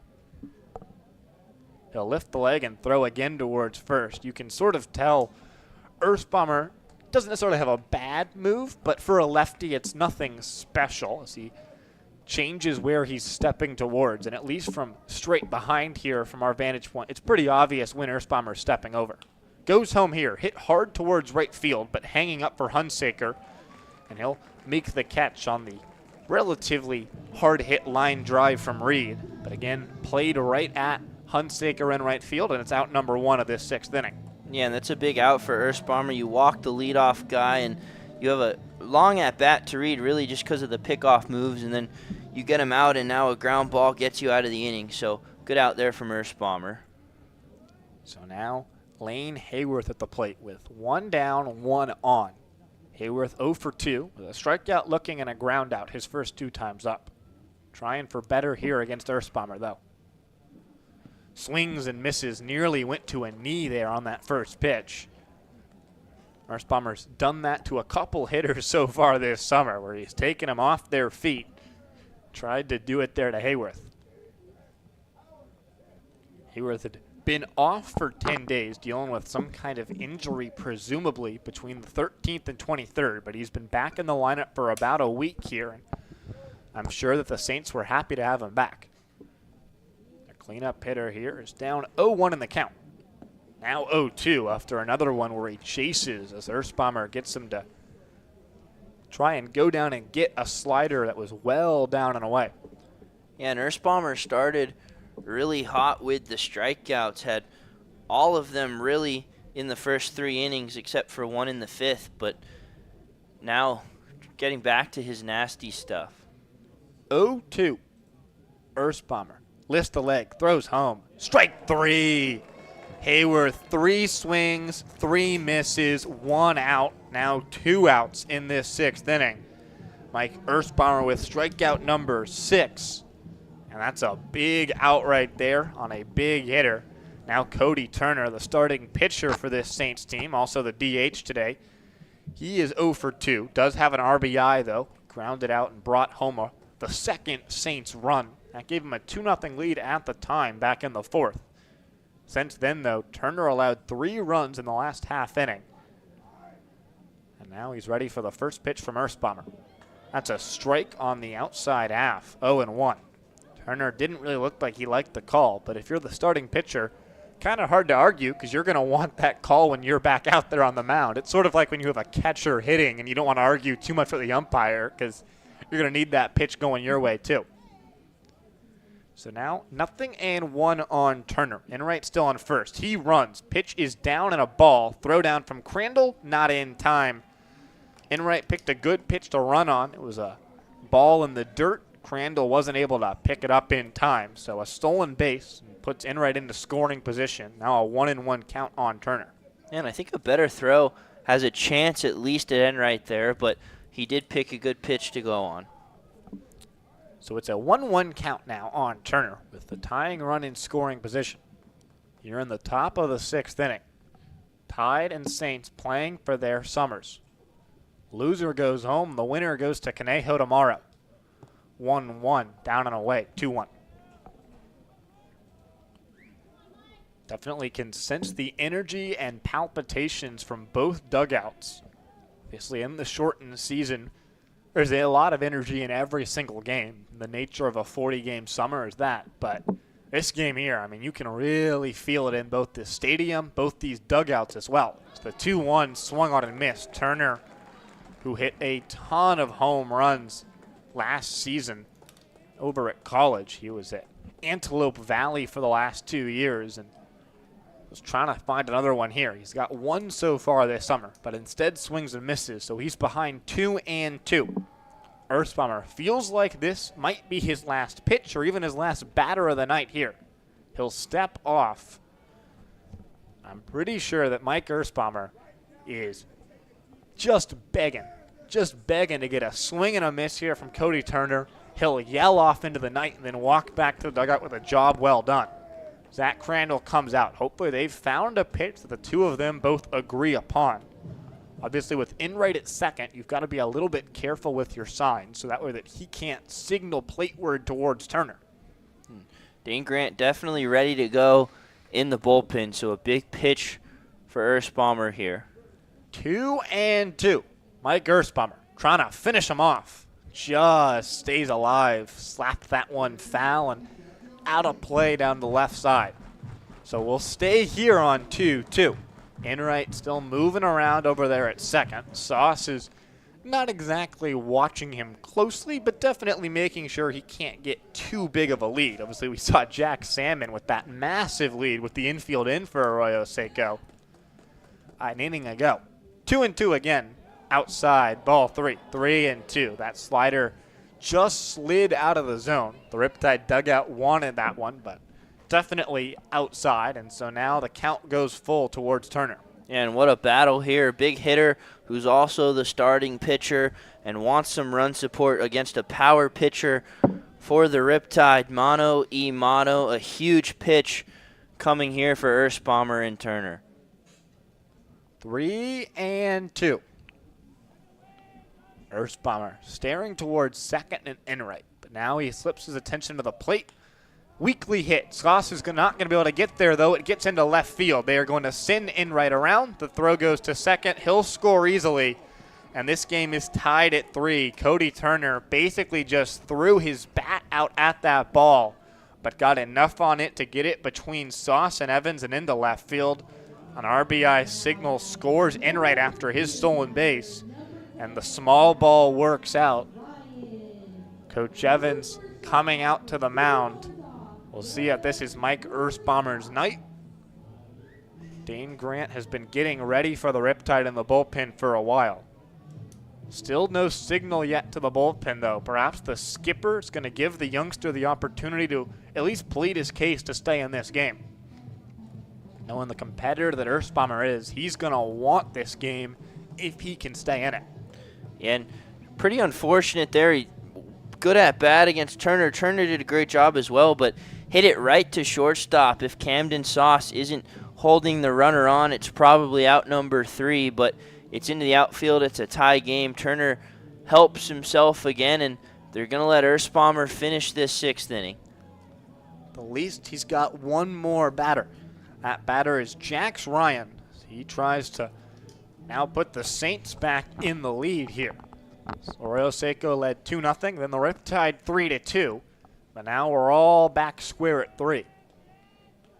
So far tonight, Ryan's 0 for 2 with a strikeout and a flyout.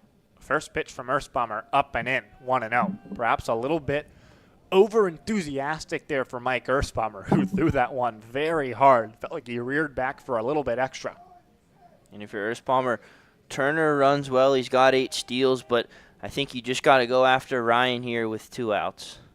1-0. Turner definitely drew the attention of Erspamer, though, and so he'll throw over, and it's back in there safely. So still 1-0 here on Ryan. So Erspamer worried about the threat of Turner on the base paths. 1-0 goes home. Pitches a strike, 1-1. Pretty much down and in, but got the call there from our home plate umpire tonight, Mike Blanchard. Count even at 1 now towards Ryan. So Erspamer tries to finish 6 innings for the first time this summer. The Stanford commit, hoping he's got a couple more arms in him for the Riptide this summer, and he finds the strike zone 1-2. Potentially for Mike Erspamer on 4 days rest would be available if there was a Game 3 of the CCL Championship. But right now he's not thinking about that. He's thinking about putting away Jax Ryan and giving the Riptide bats the chance to come up with this game tied at 3. 1-2 to Ryan. Hit hard towards left field. Navarro is chasing it back. Dives. Did he catch that? You did not catch that ball. It rolls to the wall in left center field. Coming around to score Turner. It's a triple. The throw in towards third gets away. Thinking about coming home is Ryan, but Mike Erspamer himself chases it down. Bradley Navarro dove, but just could not quite make the play in left center field. And now the Saints have taken the lead 4-3 on a triple from Jax Ryan. And I think that's going to spell the end for Erspamer as Coach Evans is coming out. But Jax Ryan put a charge into that ball. Navarro gave it his best effort. Unfortunately, couldn't come away with it. The Riptide bats are going to work hard, but a heck of an effort from Mike Erspamer. So Erspamer's day is done. He leaves this ball game. We'll have a word from our sponsor, Experian. Experian is your BFF, your big financial friend. Big enough to have the resources and knowledge that have an impact, but personal enough to help with what's best for only you. No matter where you are in your financial journey, your big financial friend is a trustworthy companion by your side. Wherever you are in your financial journey, your big financial friend is ready to help you navigate the smartest way to reach all your personal financial goals with solutions you can trust. This is Experian, your big financial friend for life. For more information, visit Experian.com. Dane Grant into the ballgame for the Riptide. Arroyo Seco's retaken the lead 4-3. We'll have the rest of this 6th inning when we come back.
the sixth.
Back for the bottom of the sixth here at Great Park in Irvine. Riptide now trailing once again, 4-3. Cody Turner, who both drove in and scored a run in the top half of this inning, is back out there on the mound to try and protect his newfound lead. He'll deal with Luke Johnson, Reed Montgomery, and then Zach Crandall in this sixth inning. As the Saints try and piece together the last 12 outs of this ball game and earn themselves a trip to Conejo tomorrow. Hergis is in the bullpen for the Saints, but not throwing. First pitch to Johnson. A ball outside, 1-0. So far today, Johnson's 0 for 2 with a flyout and a strikeout. He had a 6-game hitting streak snapped last time out against the Blues when he went 0 for 3. Takes one high, now 2-0. Did walk twice and steal a bag in that game. So he leads this team in stolen bases. That was his 20th of the season up at San Luis Obispo. Ahead 2-0, now 3-0 in the count as Turner misses down and in. The scouting report on Turner coming into this ball game was that he was effectively wild. 14 walks, 15 strikeouts in 18 innings. But so far today, he's done a good job of limiting the free pass as he finds the strike zone on 3-0 with the fastball 3-1. Yet to walk a Riptide so far in this ball game. And we're kind of hoping that would be the path to success for this Orange County offense, but not so. 3-1, outside ball 4. And there's a 5-pitch walk for Luke Johnson. For the 4th straight inning, the Riptide have their leadoff man aboard. They were able to cash in Crandall, who led off that inning, as well as Salmon and Hunsaker, who followed for 3 runs a half inning ago. Now Reed Montgomery up as the Riptide try and answer back. Potentially tie or retake this lead. Reed Montgomery, the guy you want up, leads this team in RBIs. He is 0 for 2 today. Just like Johnson, he struck out and had a flyout so far. Johnson was able to reach this time up his 3rd against the starter Turner. Perhaps Montgomery can do the same. Check swing. Pitches a strike, though, 0-1. Montgomery definitely struggles a little bit versus lefties, and a lot of lefties tend to do so. And so Turner, the lefty on the mound, potentially a rough matchup for him. Behind in the count, 0-1. Now 0-2 as the off-speed drops in. Montgomery's got to find a way to protect here. We'll see how aggressive the Riptide and Brian Evans get on the base pass. They were thrown out when Cotter Dans tried to steal a bag in the 4th, but Luke Johnson's been very successful on the base pass this summer. 0-2. Hit hard and fair down the right field line. Montgomery's taking extra bases. Johnson's already getting the windmill from Grant Mayu. The right fielder Milto has it. It's now in towards the infield. Throw goes towards 3rd. Montgomery is safe. A tie game, 4-4. Reed Montgomery triples home Luke Johnson. That ball was scalded down the line. 111 off the bat. That is the hardest hit ball we've seen all summer. Reed Montgomery just demolished that baseball. He was thinking 3 as soon as he got out of the box. Johnson scores easily. Montgomery slides in. He's fired up.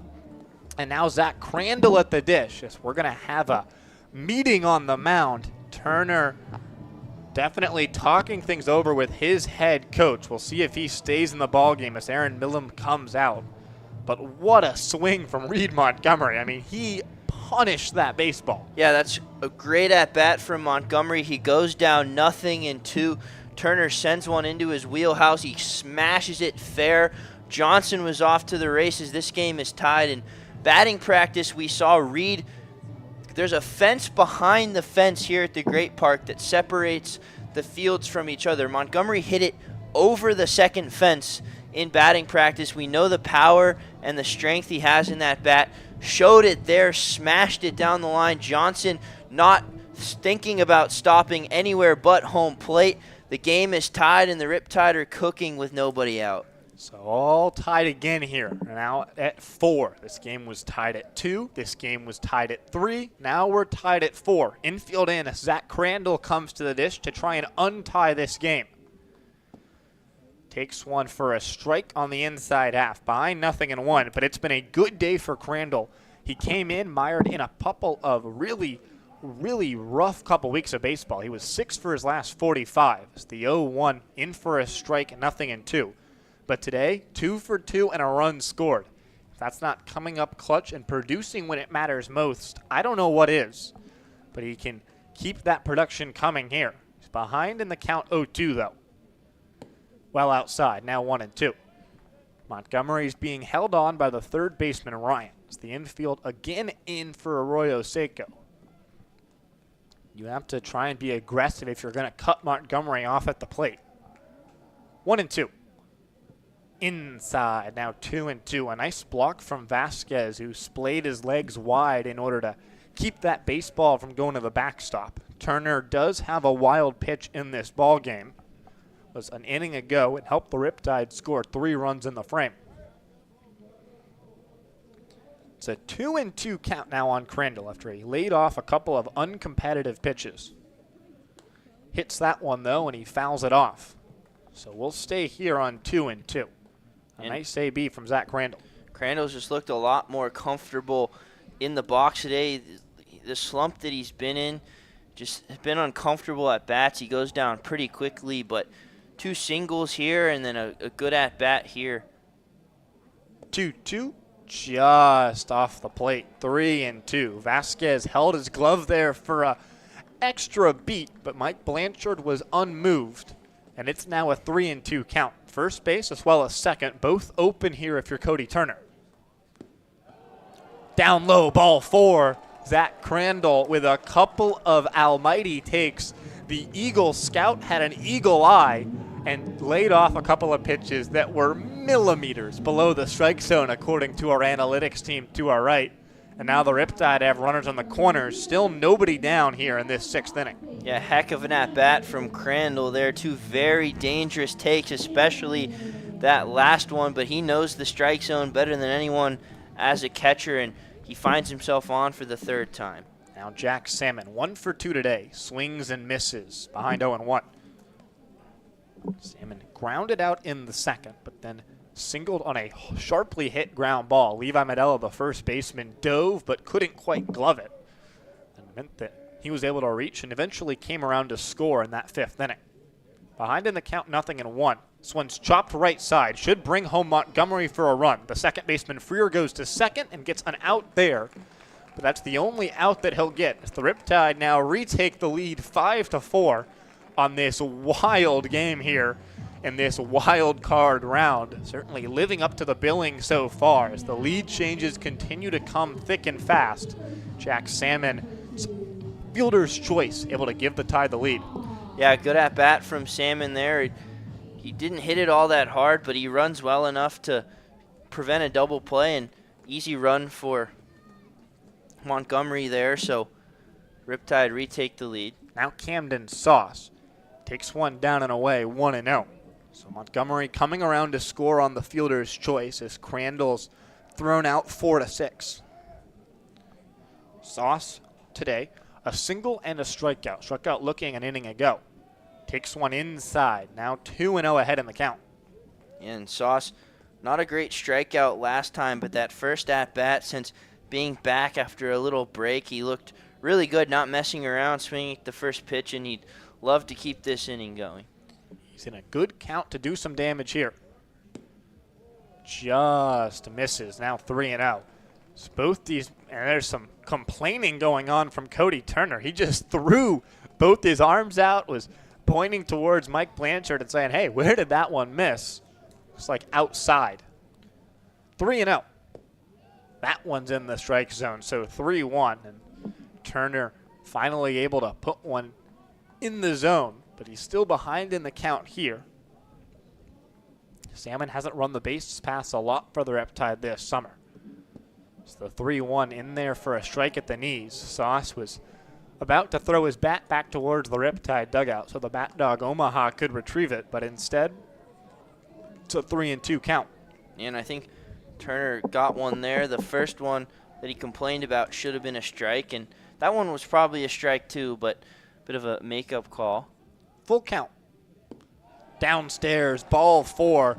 The third walk of this inning for Cody Turner.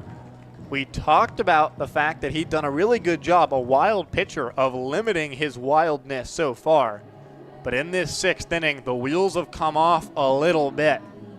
Looks like he is going to be left in this game, though, as Aaron Millam continues to show faith in his arm. There's now runners on first and second for Riley Hunsaker, who drove in a run with an RBI single, his second base hit of the game last time up. Yeah, I think they probably want Turner to face the lefty, but Hunsaker's 2 for 2. That one well down and away. 1-0 count. Vasquez looked like he was thinking about throwing towards first and trying to steal it out on the base path, as there's still just one down in this inning. So the Riptide bats, which were stagnant for the first 4 innings, have roared to life here. Now a 1-0 count on Hunsaker. Long pause, now throws home. Strike, 1-1. A nice pitch from Turner. You've got Salmon with good speed on second and Sauce with good speed as well on first. Certainly not either of them what you would call blazing speed on the base pass, but they both run relatively well. It's a 1-1 count on Hunsaker. Hit hard, but right towards third. Ryan Fields goes to second for 1, on to first, not in time. Ball gets away, coming around to score now, and in there safely is Salmon. So some more sloppy defense for the Saints, and the Riptide leads 6-4. Heads up base running from Jack Salmon, and the Tide extend their advantage. Yeah, and Turner not getting any favors there, got the double play to get out of this nightmare inning. Instead, Jacob Freer, who's a very good defender, throws it away, and Salmon able to score, and it looks like Turner's day is done. And so Turner battled his way through this outing. He'll go 5 2/3. He's already allowed 6 runs, 4 of which are earned. We'll see what Arroyo Seco's manager, Aaron Millam, does coming out of the bullpen. Tied up 6-4 now in the bottom of the 6th.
Welcome back. The right-hander Tyler Herges into this ball game.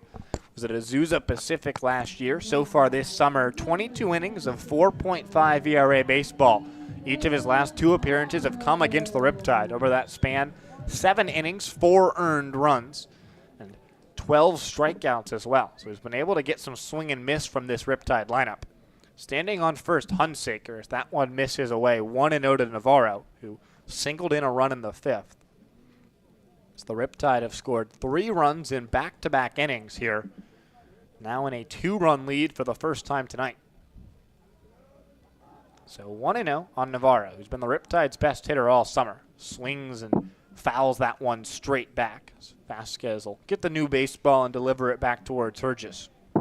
And it's been a struggle scoring with runners on for the Riptide all summer, and it started that way in this game as well. But the 5th and the 6th inning, they've really come alive. They've really taken advantage of the runners on and scored most of them. So 1-1. Fouled off the mask of Vasquez, so it'll be 1-2. This Arroyo Seco team, they've sort of been in control of this ball game most of the way, but now finding themselves down by at least 2 runs. It's a 1-2 count on Navarro. Hunsaker still at first. Hasn't looked like he's thought about moving towards second so far. Inside, now 2-2. Obviously the first righty that either team has put out there on the mound, so perhaps a little bit easier to run if you're the Riptide right now that Herges is into the ballgame. Really been mostly used as a starter so far this summer.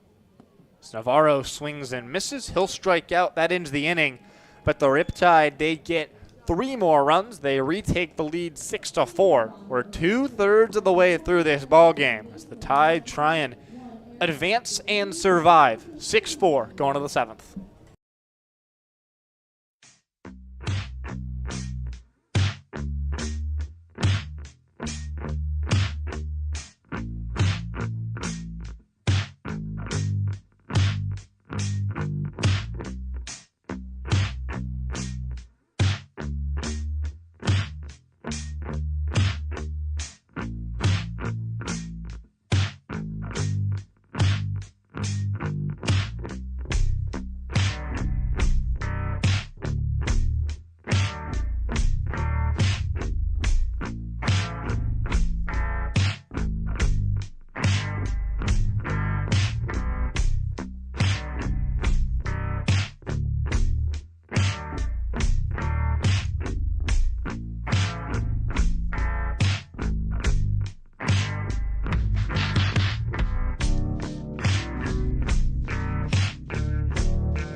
Back here for the top of the 7th. Sam Evans alongside Huon Fitzpatrick here. It's the Riptide trying to survive and advance. If you win today, you head to Conejo tomorrow. Right now the Riptide, who were trailing for most of this game, now in a 6-4 lead after scoring 3 runs in the bottom half of the 6th inning. Dane Grant back out there after he finished off the top of the 6th. He'll face off against Vasquez, Milto, and then Freer. 8-9-1. First pitch to Vasquez upstairs, 1-0. So far today, Jose Vasquez is 0 for 1. He was hit by a pitch and a 2-strike count by Mike Ersbommer last time up. Grant lifts the leg and throws home. Swing and a miss, 1-1. Obviously for the Riptide, all the options available out of the bullpen. You had an off day yesterday. Pretty much everyone's good to go. With the season on the line, you have to be willing to go to anyone. 1-1. Outside, 2-1. Obviously, you'd love if the bats could continue to stay hot and make it a little bit easier to manage, but definitely some strain being put on Coach Evans as he tries to piece this one together. The 2-1 drops in there, 2-2. Yeah, really the only unavailable pitchers for the Riptide are Fregoso and Bond because they pitched on Sunday, and Trey Telfer's starting tomorrow. 2-2. This one's popped up. The catcher, Crandall, will give it a look. He dropped one of these earlier. Does not make the catch this time either. Another makeable play for Zach Crandall, but it is not made. Bounced off his glove again, it looked like, sort of shielded from our press box view here, but another very makeable catch for Zach Crandall. We'll see if Vasquez can take advantage of his extra life. It was Jacob Freer who had the dropped pop up by Crandall. He singled and then came around to score. So this one misses outside from Grant, 3-2. And so that immediately hurt the Riptide. Dane Grant's in danger of walking Vasquez here and having it hurt the Tide even more. Fouled straight back. And even if you're able to dispose of him here, if you're Dane Grant, you've already had to throw 3 extra pitches towards Vasquez than you would have otherwise. So those are really, really frustrating. Now a 3-2. This one's weakly hit towards third. Charging in Evans. He'll throw on the run. A nice stretch from Carter Dans. Able to make the catch on the right side of the bag for out number 1. Good play on both ends there for the Riptide as Evans had to charge and Dans with a second really good stretch. Yeah, good play all around there for the Riptide. Evans has had some trouble with throws at third. That one not too bad, and Dan's a good stretch to complete the play, and a huge first out for Dane Grant. So now Joey Milto, 0 for 2, number 9 man in this lineup. Swings and misses. Now 0-1. Grant able to generate a lot of swing and miss this season. 30 Ks in 22 2/3 innings. It's been really fun to watch him work for the Riptide this summer. It's a 0-1 count on Milto. He'll swing and miss again. Another slider down and away. Ahead 0-2 is Grant. We talked about Milto, the biggest blemish on his summer, which has featured a 3.45 slash line. It's a 300 batting average, a 400 OBP, and a 500 slug, is that he strikes out a ton. 0-2. Yanked there from Grant with the fastball, so it's a 1-2 count. But I like being a little bit cautious with Milto. It'll give you a lot of easy outs if you can get him to chase, and if you put one in the zone, he certainly can do damage. He leads this Arroyo Seco team with 4 homers. Just taps that one foul, so it's still 1-2. Yeah, he's up to 37 strikeouts to just 15 walks on the summer, but has a lot of power, those 4 home runs. He's also driven in 32 runs, so a dangerous guy, but holes in his swing. So 1-2 count here. This one's weakly hit just past Grant on the mound, though. So Johnson from second charges. He'll throw just in time. Got him by a half step. And Milto's retired on a couple of nice plays from the Riptide defense. Evans first, and then now Johnson in this inning, both charging on weakly hit grounders and throwing with confidence and on time.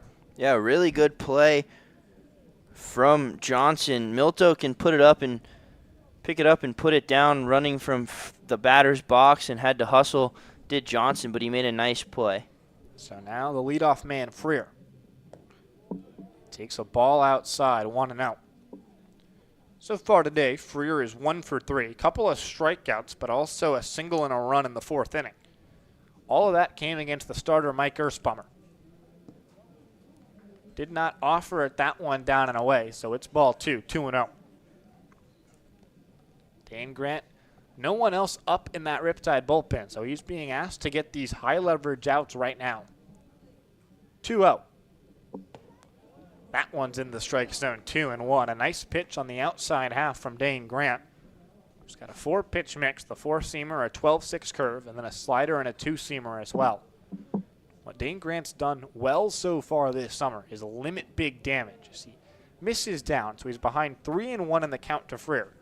But he's yet to allow more than 2 runs in an outing all summer long. And he's allowed 0 or 1 run in 7 of his 8 outings as well. So with the Riptide up by 2, the guy you want to have in the ball game in there for the Riptide. It's the 3-1 just on the outside half, makes it 3-2. And Grant is going to want to eat some innings here for the Riptide. They have a pretty full and ready to go bullpen if they keep this where it is for tomorrow, and then you get an off day before the championship. 3-2. Grant will glove that grounder. He'll take a couple of steps towards first before flipping underhand. Dane Grant works a 1-2-3 top of the 7th inning. Time to stretch here at the Great Park. Orange County still up 6-4 here as we go to the bottom of the 7th.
Back for the bottom of the 7th here as the Riptide try and add on to a 6-4 lead. It's the first time all day long they've begun a half inning where they're hitting while also having the lead.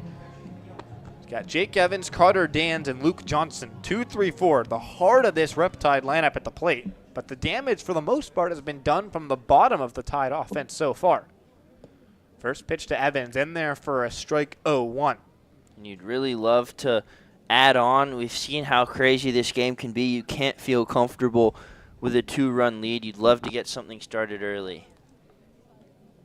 That one taken down for a ball, 1-1. But when you look, the Riptide top 4 in their lineup, 2 for 12 with 2 singles and a walk, as well as 6 strikeouts. So it's not exactly been the production from the top of the Riptide lineup today.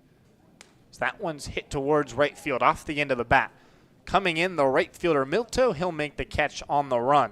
And out number 1 of this top of the 7th. It's a big out if you're Hergis. You came in relief in a tough spot, and now you're trailing by 2. You want to keep that right where it is and give your offense a chance, so that's a big first out.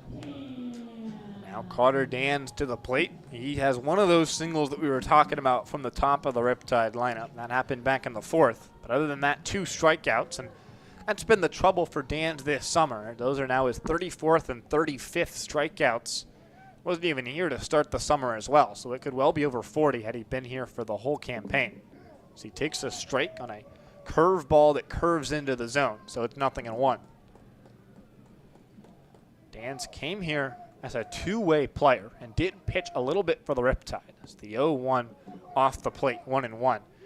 But he only threw about 2 innings with the Riptide and just been so productive as a hitter. There was no reason to use him as a pitcher with how many arms were available, and he's been in the lineup pretty much every single day here for the Tide.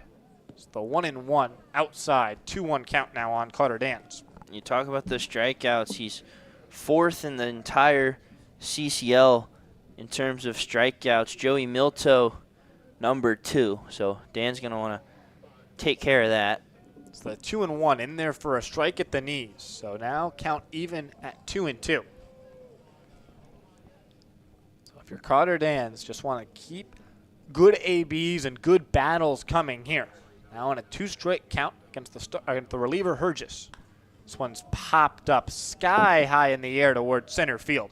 Hayworth is going to camp under it. He'll reach up and glove that baseball for out number 2 now of this bottom of the 7th inning.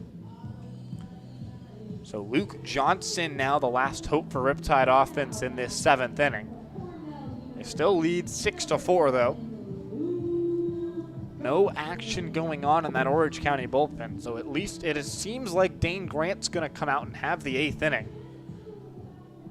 See what Luke Johnson can do here. Up and in, hits Johnson. Looks like he's okay. That one got him in the scary area, but was able to twist out of the way and basically hit him in the top of the back. So a first pitch hit by pitch, and that'll send Luke Johnson to first. Now Reed Montgomery coming to the plate. Jordan Townley getting loose for the Saints. He's been pretty good against the Riptide this summer and been good against everybody, so big arm warming up. But you got another runner on, a speedy guy in Johnson with 2 outs. The Riptide have been successful with 2 outs, especially with the guy who's coming up, so definitely feel good even with 2 outs. Montgomery drove in a run that at the time tied the game at 4 last time up an inning ago. Takes a strike on the outside half, 0-1. He tripled down the right field line at 111 miles per hour off the bat. The hardest hit baseball for the Riptide all summer long. He'd love to do it again here. Johnson on first, runs great. 0-1 count, up high, 1-1. Vasquez was already coming out of the crouch there in case he needed to throw down, but didn't have to as Johnson stayed put. But he's 19 for 20 on stolen bases this summer. It's Montgomery in the 1-1 count. Hergis, the righty on the mound, has a little bit more trouble controlling the running game. Montgomery hits that one out towards right center field. Off the end of the bat a little bit, though, and the center fielder Hayworth cams over. He'll make the catch to end the inning. So working around the 2-out hit by pitch is Tyler Hergis. Riptide leave a runner, but they still lead this one 6-4. So we go to the 8th inning in the wild card round of the CCL playoffs.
We're back here in the top of the 8th inning. Dane Grant still out there for the Riptide. It's Trotter, Enright, Jackson Reed, Lane, Hayworth all coming up. That's 2, 3, 4 in this Arroyo Seco lineup.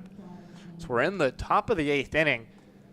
It's getting late early if you're the Saints, and this is the big part of the lineup. Need some production coming out of them right here against Dane Grant. First pitch to Enright in there for a strike, 0-1.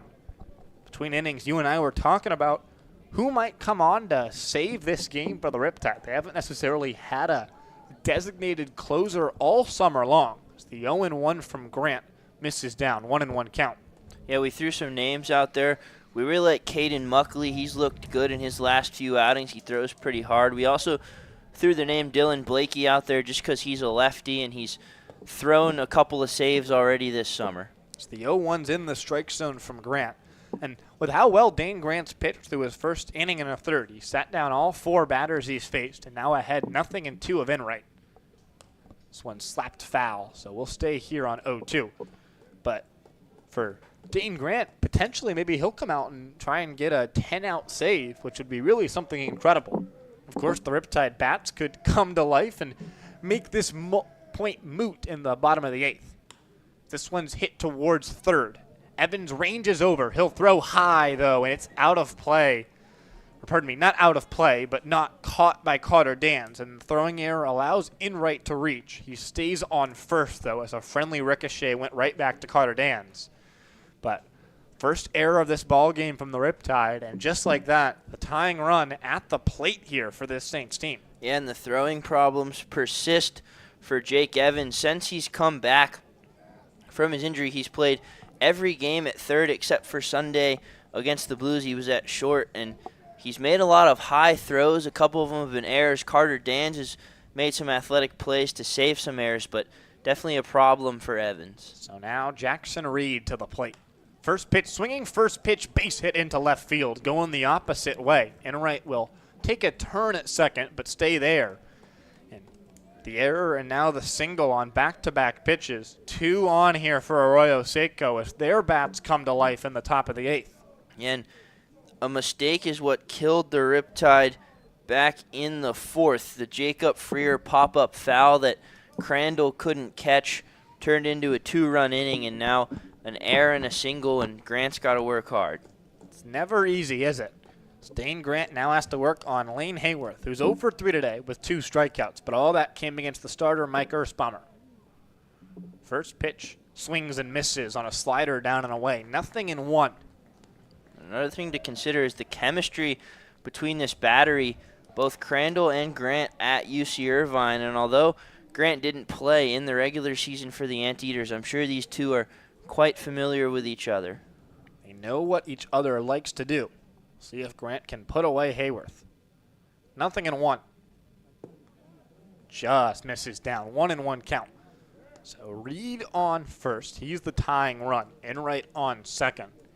And I think at this point, if you're the Saints, you have to get at least 1 in this inning, or else the combination of being at the wrong part of your lineup for the 9th potentially, while also having the momentum just swing the other way, would be really killer. But the Riptide can easily spiral out of control. So that one slapped foul, 1-2. Orange County at the end of 6 innings led 3-0. They went into the 8th inning with a 2-run lead, just like they did today. But they left the bases loaded in the top of the 8th inning on the road at San Luis Obispo, and the Blues' first 3 men of the 8th inning all reached. Eventually, 2 of them came around to score. The game was tied at 3. The 1-2 bounces in the dirt, 2-2, as Dane Grant tries to avoid that fate right here for the Riptide. Work himself out of a jam. Some of it his mess, some of it not his mess. As Enright on second reached on a throwing error from Evans to begin the inning, but then Reed singled on the next pitch, sharply hit towards left field. 2-2 on Hayworth as Grant steps off. Crandall will come out as they try to talk things over. And if you're Grant, definitely trying to play for the strikeout, but you'll take a double play as well. And the big bat of Cody Turner, who's no longer pitching but still in the lineup, looms on deck. You'd love to face him with at least an out. Our broadcast today is powered by Cityside Fiber, OC Riptide's favorite gig speed fiber internet provider. As the Tide try and get out of a jam here, the top of the 8th with both teams' season on the line. Hayworth at the dish, ready for a 2-2. Just outside, 3-2. It was outside, and now things get a little bit scary if you're the Riptide. Full count, a ball and a walk loads the bases. A strike and a huge first out and a big step closer to Dane Grant getting out of this inning. Full count. Misses. Ball 4 down, and the bases are loaded with nobody out here. And all of a sudden, Arroyo Seco's got momentum back on their side. It's the starting pitcher, Cody Turner, who drove in a run and scored one the last time he came to the plate. He will be frustrated having allowed 6 runs in this game as Coach Evans now comes to the mound. Dylan Blakey is the arm getting loose in the bullpen, so he may be asked to come on in this 8th inning if Grant's not able to work out of it. And that error looms large now. And yes, Grant gave up a hit and walked a guy, but if that error doesn't happen, you have an out at least, and the inning could be different. So now bases loaded, nobody out with a dangerous bat in Turner. You're definitely playing for the strikeout. Certainly probably trade a double play for a run as well. So you lead this game 6-4. But with the bases loaded, nobody out, Arroyo Seco's already got the tying run in scoring position. That's Jackson Reed, who's that tying run. Potentially the go-ahead run, Lane Hayworth on the base paths as well. Just want to limit the damage. Dane Grant's done that so well all summer long. He now has to do it in the biggest spot of the summer, or else there won't be any more summer for the Riptide. It'll be over. High tensions here in the top of the 8th. Cody Turner to the dish with the sacks juiced. Infield sort of at halfway depth at middle infield, all the way in on the corners. First pitch to Turner. Swings hard, lined into left field. Base hit. Coming around to score is Reed. Enright's already come home. The throw not going to be made in time. We are tied at 6th. That's a single from Cody Turner. He drives in his second and third runs of the game. Enright and Reed both score. And all of a sudden, things are very uncomfortable here at the Great Park. Yeah, good at bat from Turner. Not waiting around. Swings at the first pitch. We are tied. Still nobody out, but if you're Grant, a ground ball gets you 2. But Ryan, who's been a bad bat this summer, had a big hit last time, so not out of the woods yet. He'll pick back towards second, but in there safely is Hayworth. So the Riptide trying now to, if they can keep this game tied, feels like that's a massive result. So you've got runners on first and second with nobody down here. Jax Ryan to the dish. You talked about an RBI triple last time up as Grant misses high, 1-0. Grant had set down the first 4 batters he faced across the 6th and 7th innings. So far in this 8th inning, he's yet to record an out. He's faced 4 batters. It all started with the error from Evans. 1-0. This one's popped up sky high into the air. Johnson and Sauce both calling for it, but it's Johnson, the second baseman, who makes the catch. Infield fly rule was in effect, so the runners stay put, and that's a big first out. You can take a deep breath, sigh of relief for everyone here at the Great Park, but you're not out of the woods yet. Yeah, very big out for Grant. Now a pitch gets you 2, and out of the inning tied, you want to keep that where it is. The Riptide offense has been hot for the last few innings, and they've got 6 outs to play with. If you keep this game where it is, you feel like they've got a shot. So now Levi Medella to the dish now. Still runners on first and second. That go-ahead run on second. First pitch swinging, slapped foul down the line. That's a scary one there with the lefty Medella at the dish. The Riptide infield certainly playing for him to pull the baseball. Evans was maybe 5 or 6 steps off the bag and did not have a play at that ball, but it did fortunately twist foul, and so it's 0-1 on Medella. Good thing if you're Grant, the bottom of this lineup is hitless today. 0-1 on Medella. Got a hit by pitch already today. Pardon me, that's Vasquez who's on deck, as that one misses high, 1-1. Medella so far, a line out, a ground out, and a fly out. So gotten out pretty much every way you can, bar the strikeout. And I'm sure Grant would love to get that K right here. So far, 7 strikeouts from Riptide pitching so far, all from Mike Ersbommer. 1-1 count. Grant throws home, just up and away. Crandall held the glove there for a moment, but did not get the call. It's a 2-1 count in what's the biggest spot of the season for the Riptide.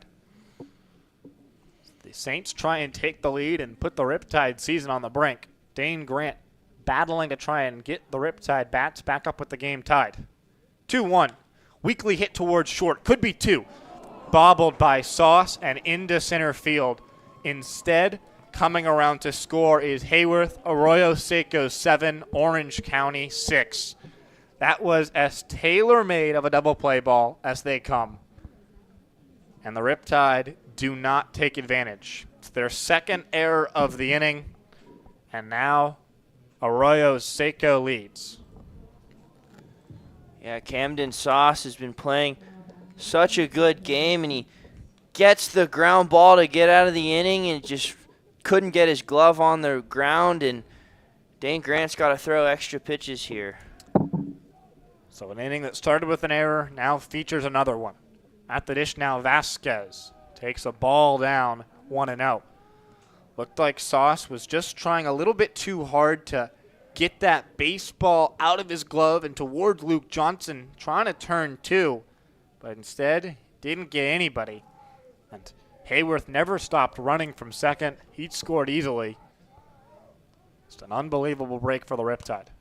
This one's popped foul and out of play. 1-1 count.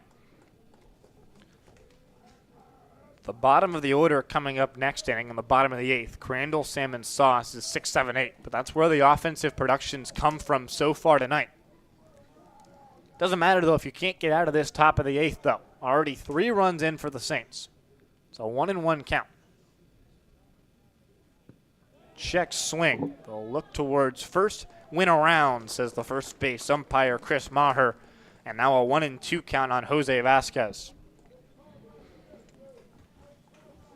Coach Evans is a statue in front of the Riptide dugout. Doesn't look like he can believe what's gone on in front of him so far. It's a 1-2 count here. Grant will lift the leg and throw home. Hit Tarpley towards second. Going to go back towards short, and there's your double play. As the line out from Vasquez turns into 2 with Turner off the bag. But Arroyo Seco takes advantage of 2 Riptide errors. They score 3 times. Saints lead at 7-6. The Riptide have 6 outs to save their summer.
Welcome back. Bottom of the 8th inning. Riptide trailing 7-6. Zach Crandall, Jack Salmon, Camden Sauce up. It's still Tyler Hergis on the mound here.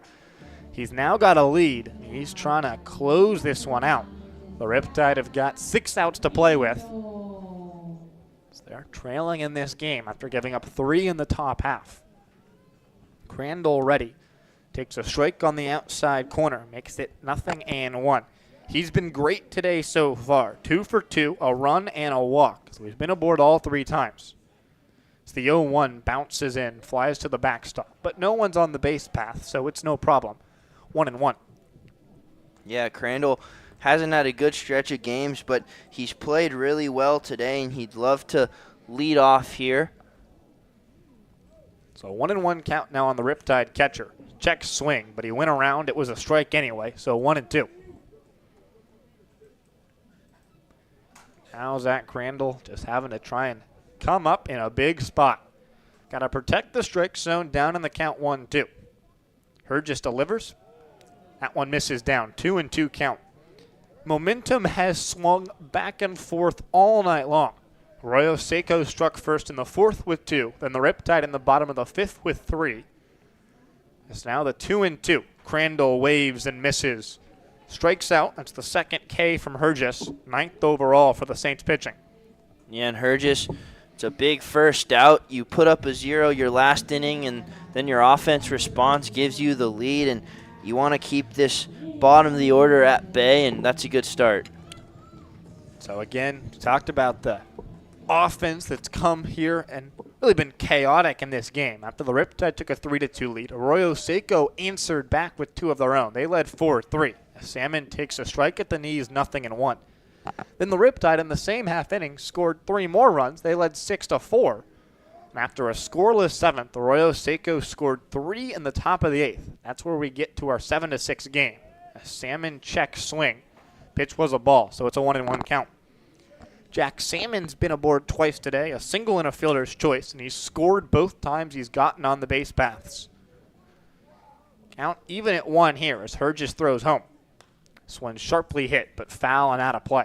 So it's now 1-2 on Salmon, who's had 9 strikeouts in his 13 ABs before this game here. So it would have been a rough run for him, but get to strike out in 3 plate appearances so far and trying to avoid it here as well.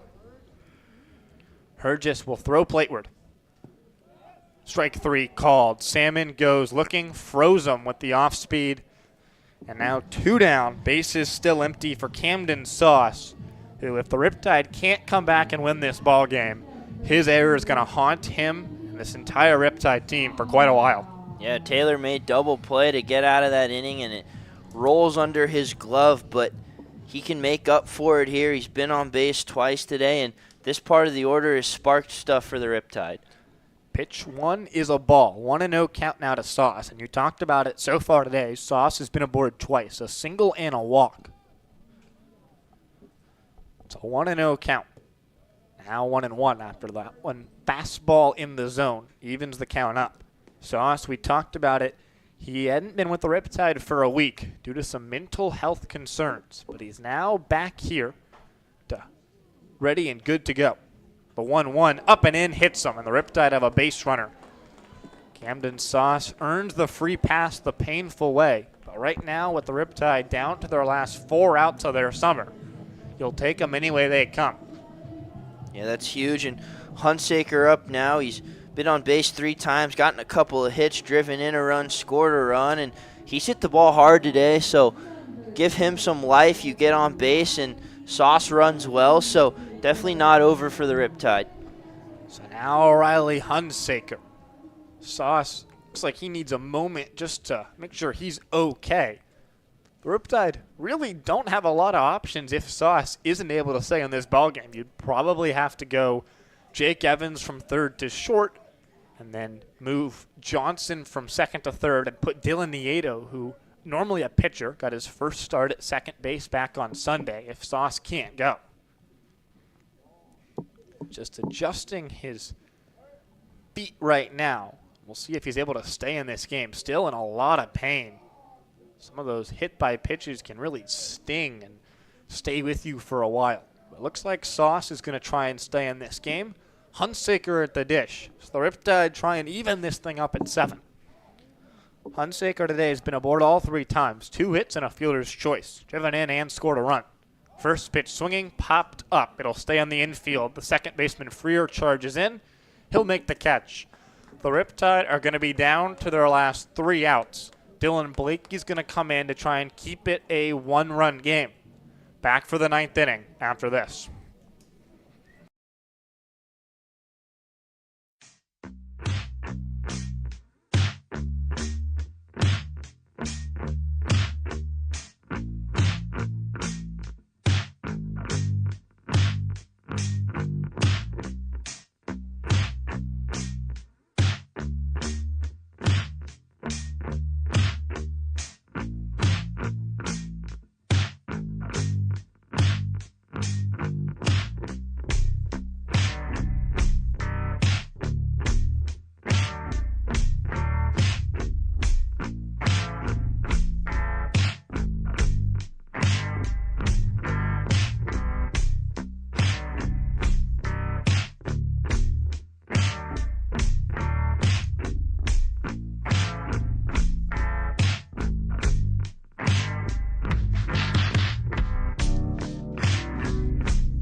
Welcome back here to the Great Park in Irvine. The Riptide are trailing 7-6 as we go to the top of the ninth inning of a do-or-die playoff game. It's single elimination here in the wild card round. The Riptide are going to need to score at least a run in the bottom of the ninth to extend their season. But it doesn't matter right now what the bats can do because Dylan Blakey's on the mound to try and put up a zero and give those bats the best chance that they can to come back. It's 9-1-2 in this Arroyo Seco lineup. Milto, Freer, Enright coming up. And Blakey's been really solid this summer. 14 2/3 inning, a 3.06 ERA. And critically, Blakey's a lefty. Looks like every single pitcher that Coach Ryan Evans is going to go to today, a left-hander against this lefty-heavy Arroyo Seco lineup. We're going to have a pinch hitter here at the plate. We'll try and get that to you quickly. It's a swing and a miss, so it's a 0-1 count. It's Gannon Snyder who's the pinch hitter. Snyder can play the outfield. He's a righty, so coming in and takes away the platoon advantage for Blakey. So Gannon Snyder at the dish. Second offering slapped foul, so ahead 0-2 in the count. Snyder from Wichita State is hitting .300 this summer. Not a lot of power on his bat, a .300 average and only a .329 slug, but he does get on base a lot with a .400 OBP. He was 3 for 5, drove in a run, and scored 2 against the Barons 2 days ago. He's an outfielder, and so presumably will stay in the game for Joey Milto, the right fielder. Ground ball weakly towards short. Sauce fields, and he bobbles this one again.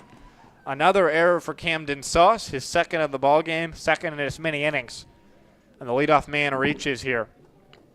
Not what you want defensively. Yeah, and Snyder runs well. He's got 11 steals on the summer, and I wouldn't be surprised if the Saints get aggressive here. They'd love to get another run as they head to the ninth. Yeah, that insurance run would be massive for this Arroyo Seco team. Snyder able to reach there on the error from Sauce. It's been a tough night defensively for the Riptide. They've got 3 errors. They've all been costly. Now first pitch to Jacob Freer at the top of this lineup. He's 1 for 4 today. That one was a ball, so it's a 1-0 count. Snyder on first after the error.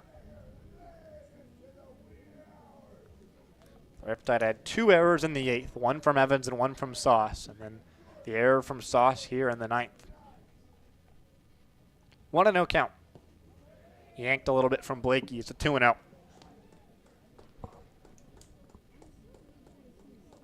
This is a frustrating one right now after the Riptide. It just feels like you need to make a play and get those bats up and ignite some energy into a Riptide dugout that's gone quiet. The wind's been taken out of the sails here for the moment. 2-0 from Blakey. Ball 3. Another one down and away to Freer. Just what you cannot afford is more runs for the Saints and extending their lead. Yeah, Blakey's given up 3 earned runs in 4 1/3 innings with 5 strikeouts and 3 walks against the Saints this summer. A 3-0 count here. Ball 4. A 4-pitch walk from Dylan Blakey to the leadoff man Freer. And now there's 2 aboard here in this 9th inning.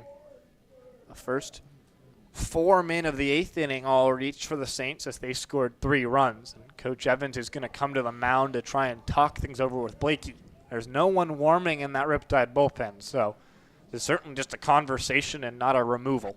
Yeah, and an error kind of spelled the end for the Riptide in the 8th, and they get an error here and now a walk, and pretty similar situation, but you absolutely cannot let the Saints score a run.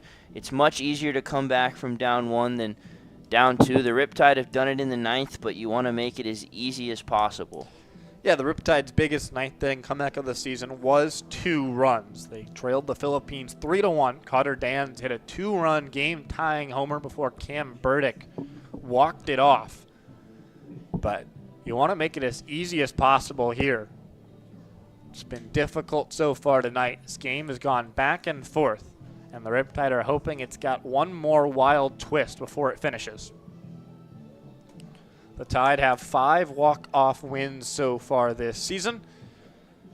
If you don't make it 6, well, this summer's going to come to an end. So Trotter Enright, one of the best hitters in this Saints lineup, comes to the dish with runners on first and second. So far today, Enright's reached 3 times without the benefit of a base hit, 2 walks and an error. He's come around to score all 3 times.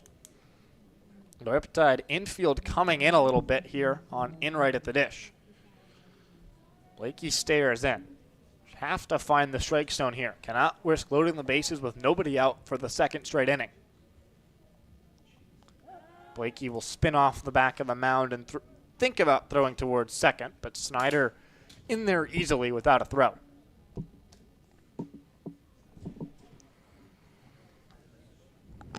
So now Blakey still waiting on the first pitch towards Enright here. Runner on first, Freer. Runner on second, Snyder. That one's in the dirt, 1-0. A nice block from Crandall keeps it in front. But it just feels like Dylan Blakey's having a little bit of control issues at the moment. His last time out was 6 days ago. He worked 3 innings, 3 hits, did allow a run, but it was unearned. No walks and 4 strikeouts against the Conejo Oaks. That run for the Riptide. They were on a 13-1 run going into the game against these Saints on Saturday. It's a 1-0 count as they throw towards Enright. Pitches a strike, 1-1. Enright stepped out of the box and out of the way, but pitches a strike. Yeah, Enright getting a little Ichiro action there. Tried to bunt that and kind of ran up to the front of the box. Interesting there, but Blakey gets a strike. The Riptide, who as we talked about, coming into the game on Saturday against these Saints, they had gone 13-1 in their last 14. They had just swept the Conejo Oaks to take control over their own destiny as Blakey misses down to make it 2-1. Turns out that had the Riptide won either of their game against Saturday night against the Saints or up in San Luis Obispo, where they led by 3 runs through 6 innings, they would have locked up the 1 seed, not had to play a baseball game today. Instead, they won neither, and their season's on the line. Right now, it's not looking like it'll come up their way. It's the 2-1. Both runners go. Swing and a miss. Crandall feigns a throw towards second, but ultimately has to eat the baseball as people weren't covering the right base paths. And again, more defensive miscues for the Riptide. Now 2 in scoring position with nobody out as the infield comes in all the way around. And that's huge from the Saints. You get 2 runners in scoring position. Nobody out. Blakey's got to work hard. Also takes away the double play ball.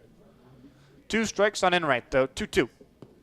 Outside, a 3-2 count. A walk, not the end of the world here with first base open, but just feels like this game is slipping away from you for the Riptide. Zach Ireland getting loose now, but they'd love for Blakey to get out of this. 3 defensive errors in the last 2 innings of this ball game. 3-2 from Blakey. Slapped foul as Enright continues the battle.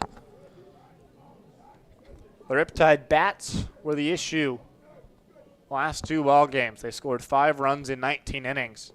But right now, the bats have come to life. They've scored 6 runs today, 3 in the 5th, 3 in the 6th. Pitching's allowed 7 runs. And of course, 2 of those unearned and potentially more coming. 3-2 slapped foul, closer to the chalk line, but still a foul ball, and we'll stay here on 3-2. This is certainly difficult times right now if you're the Riptide. So you just don't really know what you need to do to get out of this inning. It feels like no matter what you do, these Arroyo Seco hitters are putting up great fights and staying alive. 3-2, ground ball towards short. Sauce bobbles. He'll have 1 play. It's at first, and he makes it. But coming in the back door, Snyder, the pinch hitter.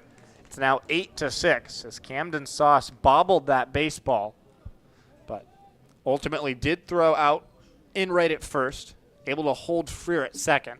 As the Arroyo Seco extends their lead. You hate to give up that run, but if you're Blakey, you got to keep this right where it is. 2 runs is better than 3, and the Riptide have done it before. So want to be careful here with Reed, who's had 3 hits today.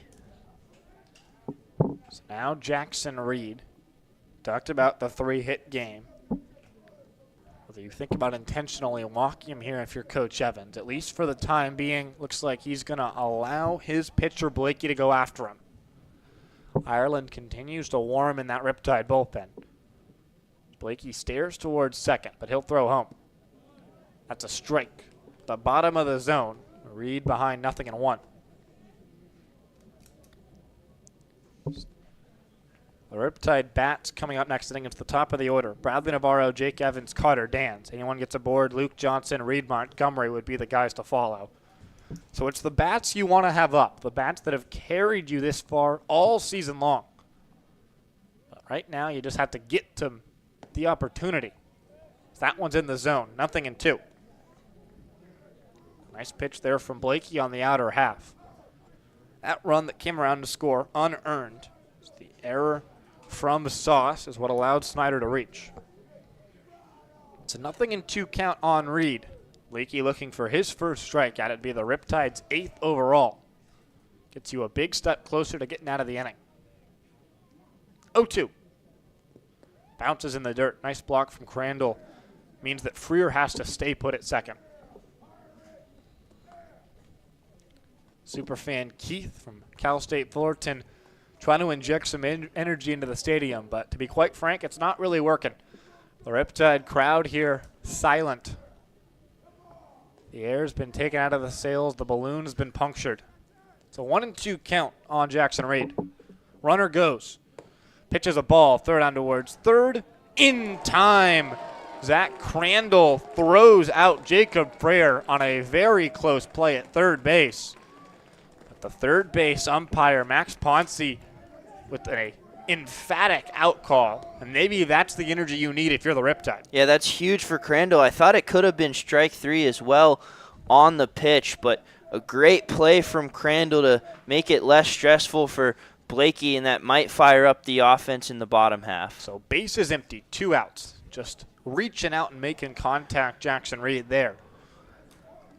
Now you can reset a little bit if you're Dylan Blakey. Don't have to worry about the action on the base pass for the Saints because there's no one there anymore. So Reed has got 3 hits today, but right now a base hit would just extend this 9th inning. 2-2. Weakly hit, but between third and short. Sauce tries a jump throw.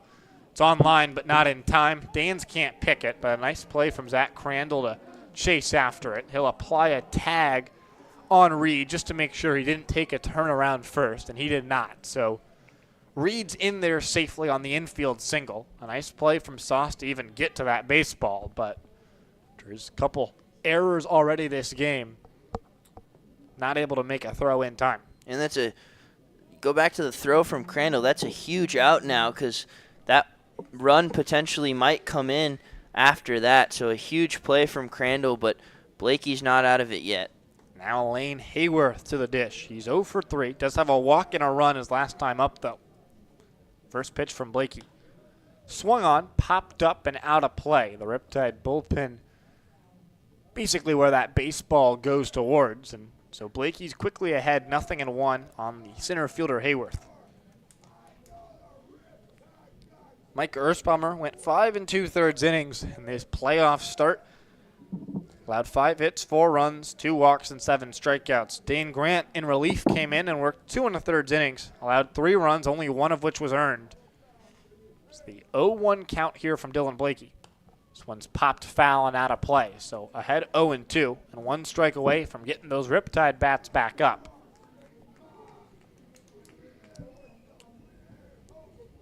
Just haven't gotten the plays you needed defensively today.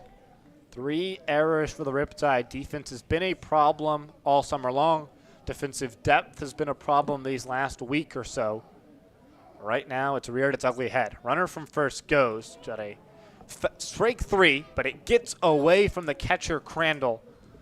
An unbelievable inning continues. So dropped strike 3, goes all the way to the backstop. Hayworth reaches on the strikeout. Reed moves up. He steals the bag. And now there's 2 aboard here for Cody Turner, the starting pitcher for Arroyo Seco in this game. Yeah, and just nothing can go right for the Riptide. You get a strikeout to end the inning, and it goes to the backstop. The runner moves, and just not a good inning and not a good couple of innings for the Riptide. So now Cody Turner at the plate. Blakey trying to work on him here. Runner goes again. Crandall throws towards second. Not in time. Sauce can't believe it. He's asking for an appeal over towards first. Certainly looked like a very close play. Crandall tried to go towards second, even though it's a longer throw, because he felt like it gave him a better chance of getting Hayworth than he had of getting Reed. Instead, he gets neither. Sauce is still making his feelings known towards Max Ponce.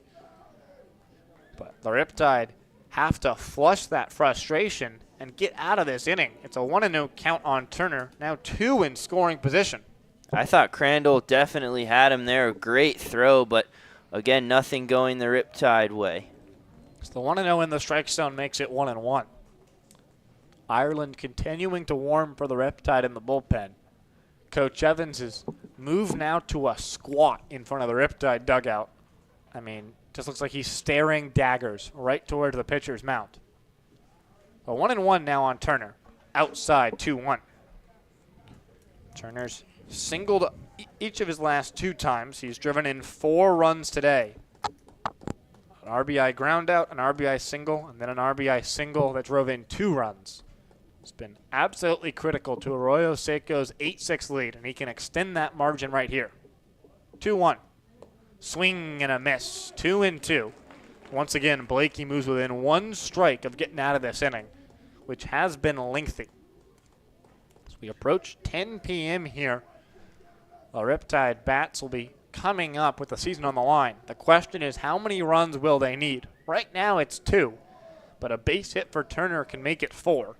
And that feels like a mountain perhaps too high to climb. Swing and a miss. Blakey gets Turner, gets out of the inning. Arroyo Seco gets 1. Bradley Navarro, Jake Evans, Cotter Dans coming up. Summer on the line for the Riptide when we return.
Welcome back. Bottom of the 9th inning here. It's the Riptide try and pull off a miracle. Arroyo Seco leads 8-6. Tyler Hergis still into this game. He's been there since the 6th inning, and he's been brilliant since coming into this ball game. He's allowed 2 runners to reach. They've both come via hit by pitches. Besides that, though, he's been great. He struck out 3 batters, including Bradley Navarro. But Navarro has to find a way here for the Tide. Takes ball 1 inside, 1 out. Bradley Navarro's been your guy to go to all summer long. He's been the rally starter. He's been the soul of this Riptide team offensively. Got to get him aboard here. 1-0, check swing. They'll look towards third. Did not go. So Navarro's ahead in the count, 2-0. And you have to get on base here. You're chasing 2 to keep us going. 3 to play tomorrow, and Navarro is definitely the guy to do it. 2-0. Navarro hits 1 to the right side. Second baseman Freer fields. He'll throw to first. Plenty of time. Now 1 down in this bottom of the 9th. Jake Evans coming to the dish for the Tide. He's 0 for 4 so far today. Grounded into a double play in the 3rd that ended a big scoring threat. Pretty much the first scoring threat of the day for the Riptide. And Navarro flew out. A great diving play from Jackson Reed robbed him. And then Evans with the double play ball. Additionally, Gannon Snyder is in the game in right field in the place of Joey Milto. Evans ready for his first offering. Takes one down, 1-0. Jake Evans, tough day today, but he's come through in big spots, and you would just love for him to get on base and give the big boys in the middle a chance to make something happen. Got to get the tying run to the dish if you're the Riptide. 1-0 in the strike zone, 1-1. Cutter Dans, who waits on deck, does have a game-tying home run. As we talked about, a 2-run blast against the Philippines. That came in the bottom of the ninth. You have to get a board for him first, though. 1-1. Long pause for Hergis. And that will cause Evans to call timeout. Yeah, Evans, Riptide batters need to control this game. Don't let Hergis get into a tempo. Control the game, slow him down, and make him work. 1-1. Outside, 2-1 count. Navarro was able to work his way to a 2-0 count. Evans finds himself into an advantaged one here as well. 2-1 now on the Riptide third baseman. Up high, 3-1. Evans, of course, had an error in the eighth. That began the frame, led to a big rally. Allowed Arroyo Seco to score 3 times and take the lead. He loves to make amends for it with a big hit here. 3-1. Up high, ball 4. And the Riptide have the tying run to the plate. You need a bloop or a blast, a walk or a whack. Well, there you go. There's your walk for Jake Evans. Cutter Dans leads this Riptide team in homers. Coming to the plate as the tying run in the bottom of the ninth. And obviously you'd love that swing to tie the game, but if you're Cutter Dans, you don't want to do too much. Just pass the baton, keep the line moving. Evans is a speedy runner. If you get a hit, it could potentially turn into 2 bases. So you want that home run, obviously, but don't be super aggressive and just find your pitch and drive it. First pitch here to Dans. They'll pick over towards Evans. Throw gets away. Evans is going to move up to second. Of course, that run altogether not that relevant here. A tying run remains at the plate, but I think the throwing error from Hergis says a little bit more about his mental state in this ballgame than anything else. And all of a sudden, this crowd, which had been silent for about 45 minutes, has come to life. There'll be a meeting on the mound just between Vasquez and Hergis as they try and talk things over. And yes, that run doesn't matter, but getting him into second base feels like a smaller hill to climb for the Riptide, and it doesn't matter, but if you keep getting guys in scoring position and it looks like you're kind of in Hergis' head a little bit, that means a lot. So yes, his run doesn't matter, but the thought of his run means a lot to this Riptide offense. Also puts the runner on second in position to perhaps steal some signs, have an indication of where a pitch is coming. So all good things. So now Cutter Dans still ready for his first pitch. Hergis trying to close this one out for the Saints and send them on to Conejo tomorrow. The Riptide trying to escape elimination. Hergis lifts the leg and throws home. Dans takes a strike at the knees, 0-1. Luke Johnson and Reed Montgomery to follow here in this inning. Some of the best bats for the Riptide all season long up here with the game on the line and the season on the line. 0-1 to Cutter Dans. Inside, they'll go to the backstop. Evans will move to third. A 1-1 count now on Cutter Dans. First there was the error on the pickoff. Now there's a wild pitch. And a walk to Jake Evans is turned into a triple. Still, the tying run remains at the plate, though. And you can tell that Hergis is definitely thinking about the situation. He's pitched well today, but in a pressure spot, the Saints getting someone loose, and you can definitely feel that the momentum is with the Saints, but if the Riptide can get a run home, you can flip it towards them. 1-1.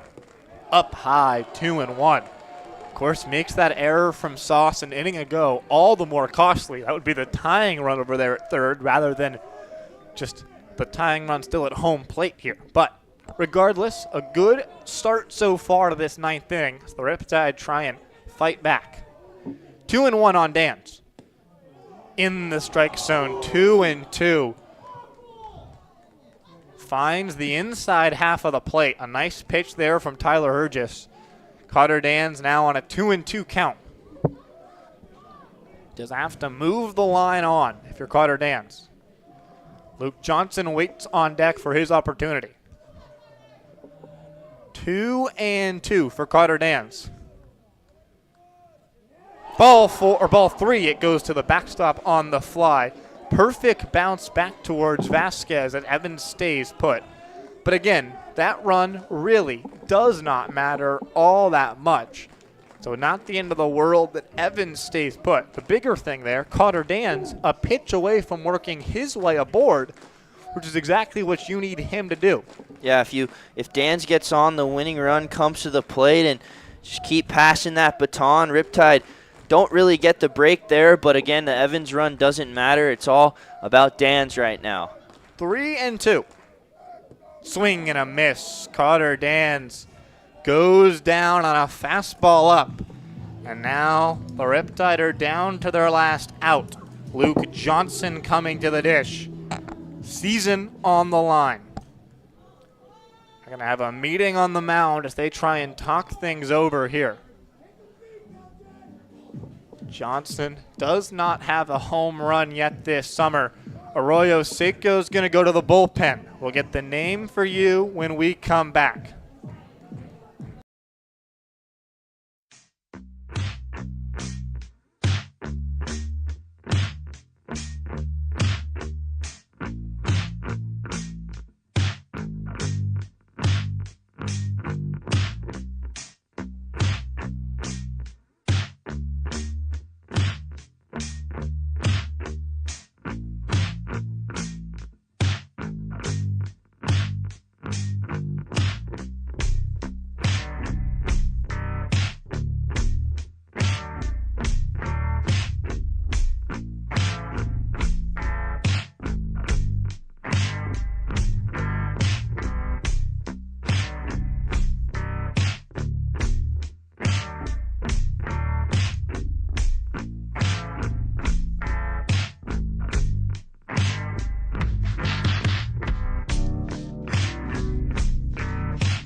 Welcome back.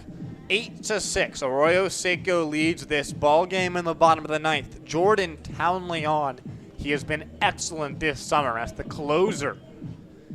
He has 10 1/3 innings, ERA of 0.87. But last time out, 2 innings pitched, 4 hits, 2 runs, 1 of which was earned. His only earned run of the entire summer. 2 walks and a strikeout versus the Philippines. Through 4 scoreless innings against the Riptide back on July 19th. That's 10 days ago. Luke Johnson will come to the plate as they try to go righty-righty as the management aspect comes into this ball game.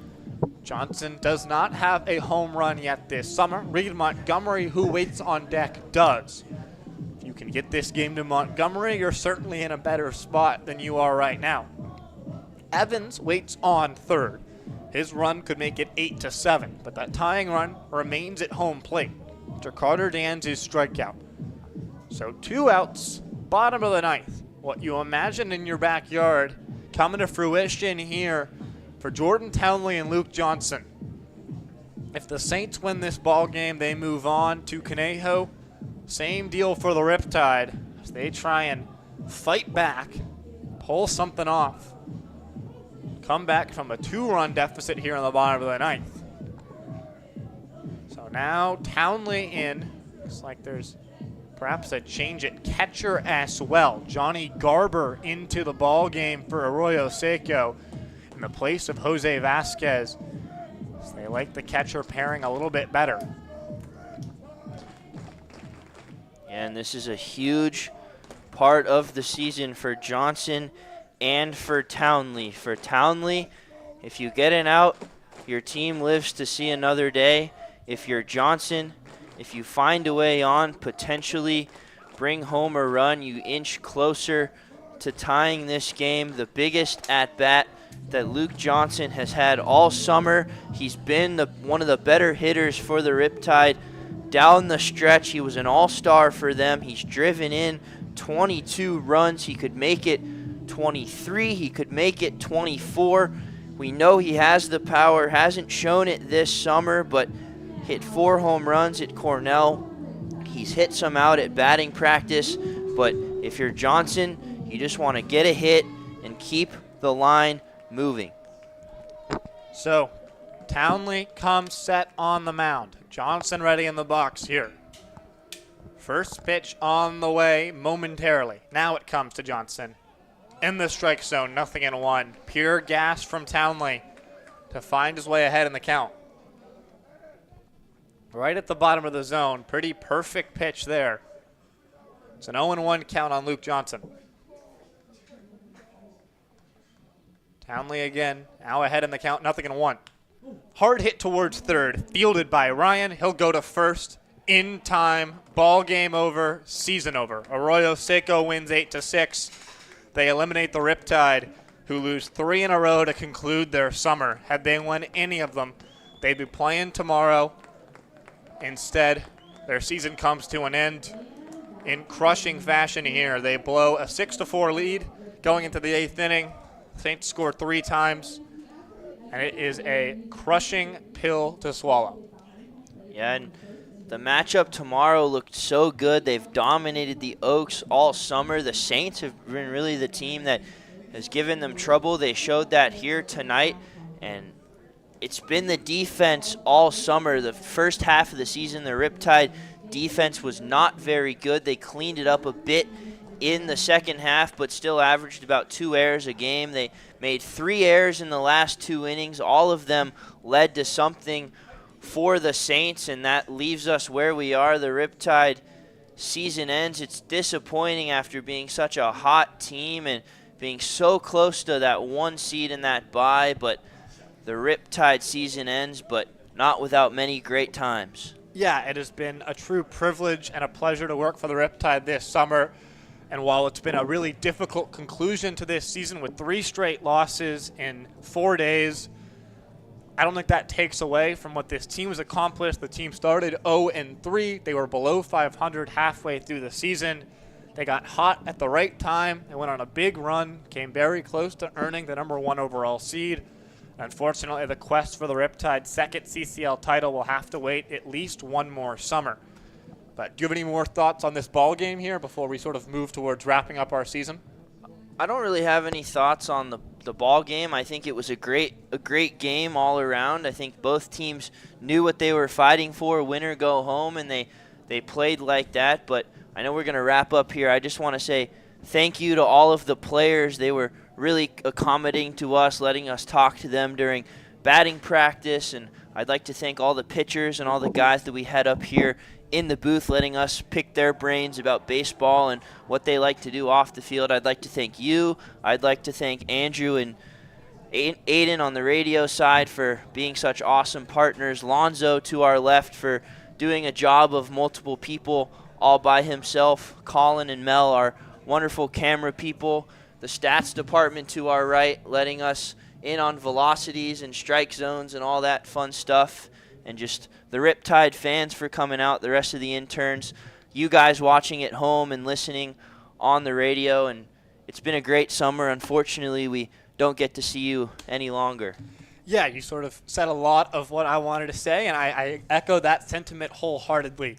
It has been a true pleasure and a blast. The Riptide team has been fantastic in letting us both have this opportunity to call these baseball games, as well as being able to talk to us whenever we wanted to Coach Evans, Coach Mayu, Coach Thomas, and Coach Ramos. Thank you very much for answering what I'm sure seemed like an endless stream of questions at times, and we appreciate you for that. To the players on this Riptide team, an unbelievable thank you, as they've been so kind to us, and there's so many memories and moments that I know I'll treasure and share, and I look forward to watching what I know was a very successful team that will do great things individually and as a collective over their next few years at college and in the rest of their lives going forward.